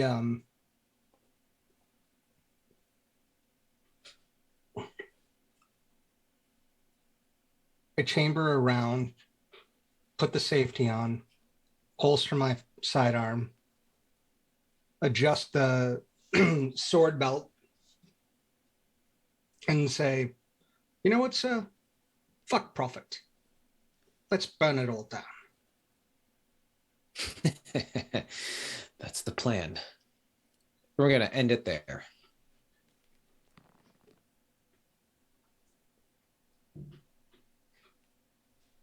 All right. I'm sorry, but Tennille, your face. Tennille's reactions sometimes to the like reveals at times, I quite enjoy, I must say. Do you guys Did we not, are they not privy to that conversation? I don't recall. No, that was between you and I. Oh, fuck. I don't, it's all mixing together. I mean, That's great. I don't know anything about all of this, so I've done some wow. math here. Me too. Not Calvin, but Tim. And actually, I'm going to say in that, going back for a moment, I will say, like, you can kind of catch a little glimpse of that memory also. Like, you can almost see it in there, like kind of like a seer stone sort of deal. Or like you're looking into a crystal ball, right? Yeah. As you could see the leech attacking the captain, and you see Professor Balafonte in the background, kind of overseeing. Oh. So you see that, Roberts. I forgot to add that. I have Oh a my request, goodness. Mr. GM. Can we Yes. start the next session with me brewing a potion? Sure, Okay. definitely. Eliza's going to be the last one to believe that there's any conspiracy among the Yale professors. Yeah, I buy that. Once again, she's going to be on the side of the professor and she's going to be wrong. Yeah, if you thought me cold cocking a professor was bad, wait till you see me.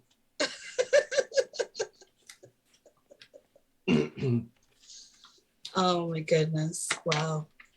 All right. Wow. So let's do some end of session kind of wrap up here with our class schedules and what y'all did here. We definitely had some magic rolls and stuff. So there's a good chance we maybe used some of these things. Eliza, I'm going to start off by saying research in the library, history of magic, definitely. I would take a mark in history of magic. Okay.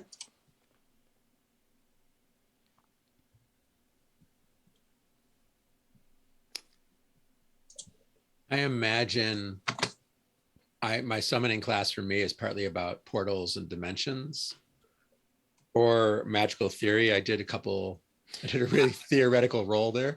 Yeah, I think magical theory 100% on that. You rolled amazingly well. Is that your first one in magical theory? No, that's my third one. Okay, so you've done a few in there. If you hadn't done any yet, I was going to give you 2 for that like stellar roll in magical theory.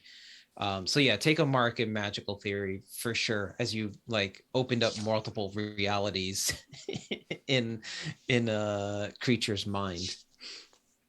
Anyone else? Magical defense and healing, because the tornado. Tornado is a defensive stunning spell. Yeah, for sure. Take a mark in that class. My all my classes are not applicable to all the stuff that I keep doing. What are yours? Charms and transfiguration and history of magic. All I ever do is get in fights and fill up more beer. I have a couple marks in transfiguration at this point. That's it. Yeah. I'm one in history of magic for that one time I went to class. And stayed awake. It's fine.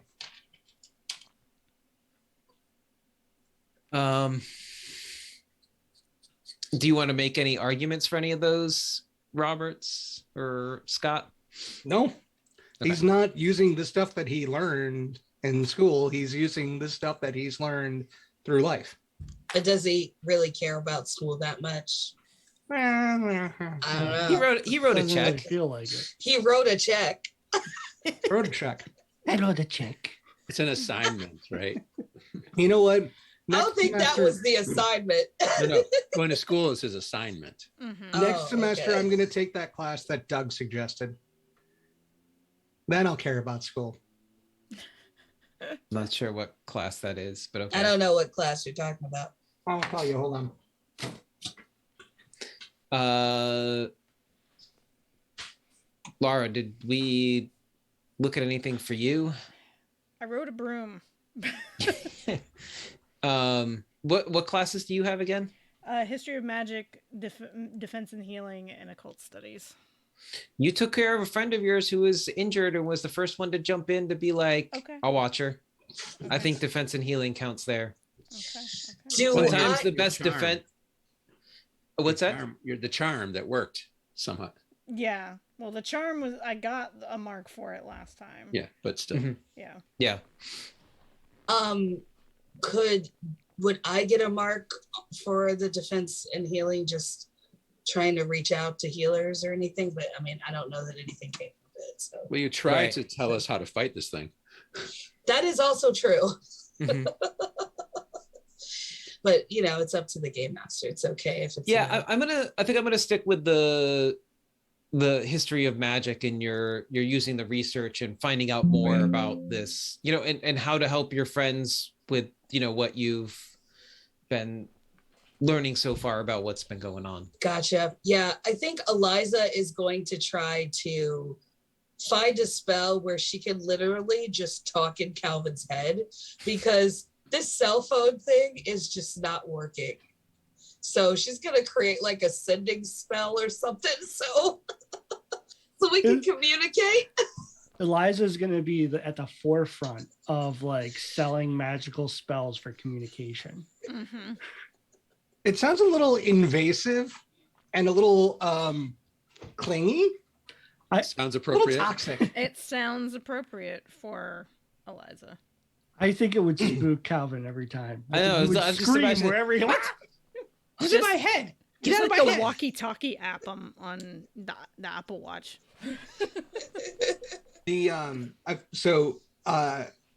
Doug said I need to take beats, the food, time, the food, and life. Beats, time, and life, and exploration of hip hop influence on magic. Oh, I feel like if I took that class, I would be interested in what's going on. I don't know how I would apply that to to Neil. You're like, hey, look, in Doug's world, that is a class. I mean, that's fair. Okay. Well, in this world, we have like occult studies. Right. We've leaned into the if I had witchy taken- if I vibes was more. taking occult studies, I could have argued for a point, because like I got the little gem and I'm like, oh, now I get how that works and whatever. It's fine. You took the wrong classes. I signed up for the wrong classes based on Yeah. the way I play the character. I'm gonna give you one in history of magic, maybe, as you learn a little more about like what happened to the captain. And I mean, you did really well fighting this thing at the end there. And Sure. Yeah, we'll give you one in history of magic. That's my second dot, so that means I get to do a thing with it now. Yeah, so that will make you skilled in. I believe it is. I always get trained in supposed and to- Trained skilled in. Trained in. trained in a type of magic, and because it's history of magic, I will let you choose any category that you're not already trained in, basically. So you can't be trained in it twice. I have 3 in magical defense and healing. So does that mean I'm supposed to get a thing? Did you ever take a trained in stat? Then you should. I have a trained in grit magic. Was that originally there though when you made your character, or Yeah. is this? Okay, so you can't take grit also. Grit was one of the ones that I was gonna say maybe grit or brawn for like defense, right? I will take the brawn because I did use brawn to do something. So yeah, so you'll get a trained in that, which will add a +1 to your magic rolls for brawn. If I already have a +1 in a skill, I can't get another one, right? You can. You can get a train. You can't be trained in something twice. So if that +1's coming from like your wand or something, you could take another +1 in that. You just can't be trained in like grit magic twice and get 2 +1s from it, basically. I think I have a +1 in brains from like my background or something. Let me see. We could take a look at that. Let's look at that off camera. All right, whatever. And That's fine. work on our checkout here. So we made some good progress there with some of those class studies and everything. So let's work on first, does anybody want to give out any adversity tokens for people's play into their characters, play into their weaknesses or fears. I would like to give one to Roberts because he helped. Well, I was thinking that conversation with Lexa's dad was prime. Yeah, it was. But also he helped. Low threshold, Tim. Yeah. Thanks, Menachem. Yeah, I like how Calvin and Jelly were just like, all right, we're out of here now. Don't want to deal with this asshole. I mean, we did invite him to come with us. I want to give Eliza one for her spot on, like texting, emailing everybody. Damn it, Calvin. Yeah. It was on point. And even though Tennille wasn't with the rest of us, I think it was good that she got to play some. Thank you. I appreciate that. Tim, you role played Calvin's like cluelessness and I'm not sure what the other word I'm looking for is, but eccentricness, but there's a word I'm looking for I can't find. You know, like in the middle of a fight and you're kind of you played role playing, good role playing.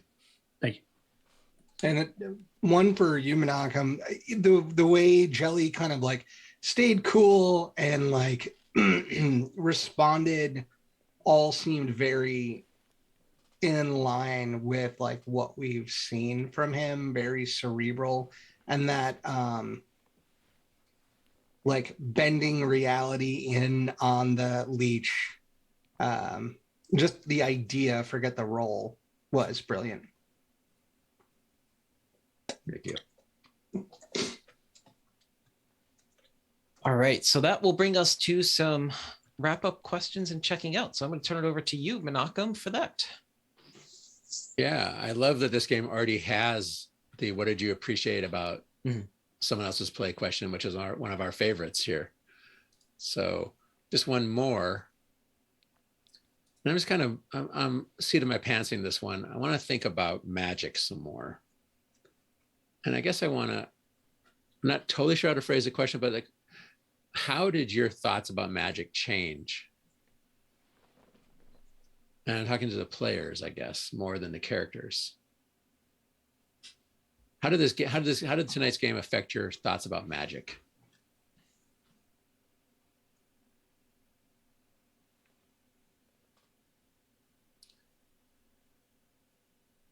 And we go back to our order. Oh, it's me. Tim, I'm afraid you're first. No, it's okay. So I guess this will be a little revealing for the next game, but Calvin, like for me, thinking about how Calvin would react to this, right, is to be protective. And the only way Calvin knows how to be protective is to make a potion, because that's what he's best at. And the idea of giving our memories of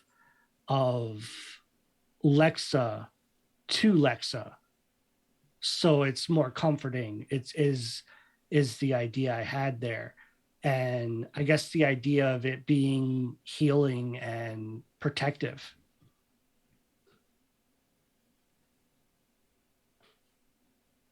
So I started by saying magic to me is ineffable and otherworldly.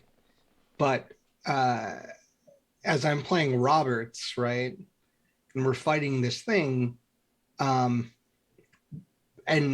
Dustin, you say like you feel like I lose a memory, right? The answer to that is him like grabbing the ring and channeling his rage. So magic, I guess magic to me is emotional. It's raw.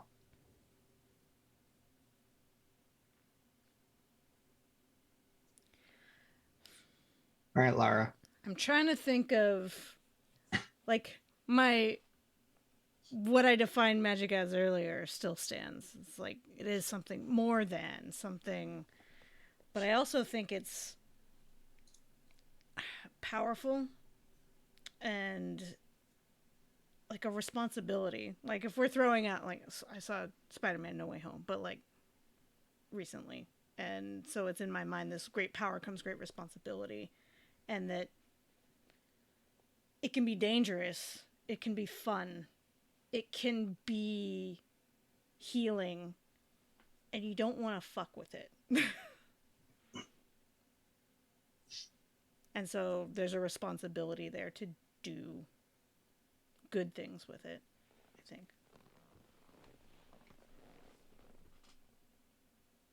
It goes to Tanu. Okay, I guess. Yeah, I mean, I described magic more as like types of sensations. And, you know, I still stand by that. I think there definitely is an emotional component. Danger can be a part of that. Fear can be a part of that as well. And I think there was definitely a fear element for Eliza, and the anxiety, and knowing that her friends were in trouble and she might have the answer. But how do you communicate that to everyone, especially when they don't read their text? So In the middle of a battle. yeah, like, I mean, granted, yes, it was in the middle of the battle, and I totally get it. And I like how real everybody keeps things, you know. Frustration is something that can happen in a role-playing game, and the more that you participate in that, that helps you with your tolerance of frustration. And that's definitely something that's helped me a lot. So I feel the frustration, but I'm not overwhelmed by it. I'm not super bothered by it, but it's still there. And that's a part of life. It's just the normal feelings. So yeah, that's all I'll say on that. Monaco. I think it helped me remember some thoughts I had about magic. And I go back to Grant Morrison's Seven Soldiers of Victory miniseries by DC Comics. The Zatanna issues had this beautiful chaos magic battle between Zatanna and another mage. And basically, the whole thing was whoever out imagines the other one is going to win. Right. And I thought of that today with the actions I took with Jelly, you know, to get really imaginative and just not just brute force, but to out imagine them. And I think not that I'm trying to win everything in life, but just to continually be imaginative and creative is a great way to go about winning in life. I like that. Then that leaves me, huh? So it's kind of interesting because I kind of set up a magic system in some ways in this world that we're playing in here. And one of the things that was important to me to build into this magic system, this world, well, kind of two things. One, having this kind of big magic versus little magic, which we kind of talked about, I think, towards the beginning of the session. And I don't think we hit on too much as we played. But the second thing is this kind of idea of rituals as well, and the importance of rituals as well to kind of create or activate that magic in some ways, but also the important for rituals within ourselves as well. So whether it's a divination ritual or communicating with a spirit ritual, or creating some sort of, you know, channeling the energy from horny, angsty young adults into the wellspring, you know, and the mystery and the anticipation and some of those emotions that go with that as well. You know, so these kind of aspects, and to me, it's a lot about trying to incorporate some of those things into our practice and our lives as well. But, you know, coming back to that little magic of those things that are around us every day that we miss sometimes, that we need to take a moment to appreciate, to not take for granted some of those things that we do have. So yeah, it was very important to me in building this world. And I worry sometimes that I don't always play it out as much as it is in my head per se. But I love seeing y'all interact with it and as you were saying, Menachem, have that imaginative play with it and make it a whole different thing than I could have ever thought of. So it's a lot of fun.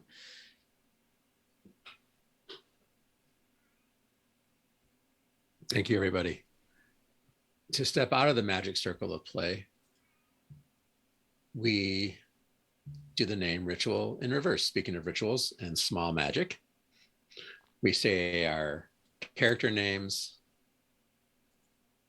We say goodnight to the characters, and then we say our player names and we wish each other a good night as players. So. Good night. I'm Calvin. Good night, Calvin. Good night, Calvin. Night, Calvin. Answer your phone. And I'm Tim. Good night, all. Good night, Tim. Good evening, everyone. I've been Roberts. Hello, Good night, Roberts. So, Roberts. Good night, Good night, Robert. Robert, you're not so bad now.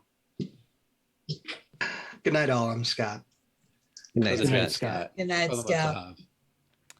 I've been Riley tonight. Hey, Riley. Hey, Good Riley. job. Hey, Riley. Good job protecting Lexa. Hey, bestie. Riley, take care of her.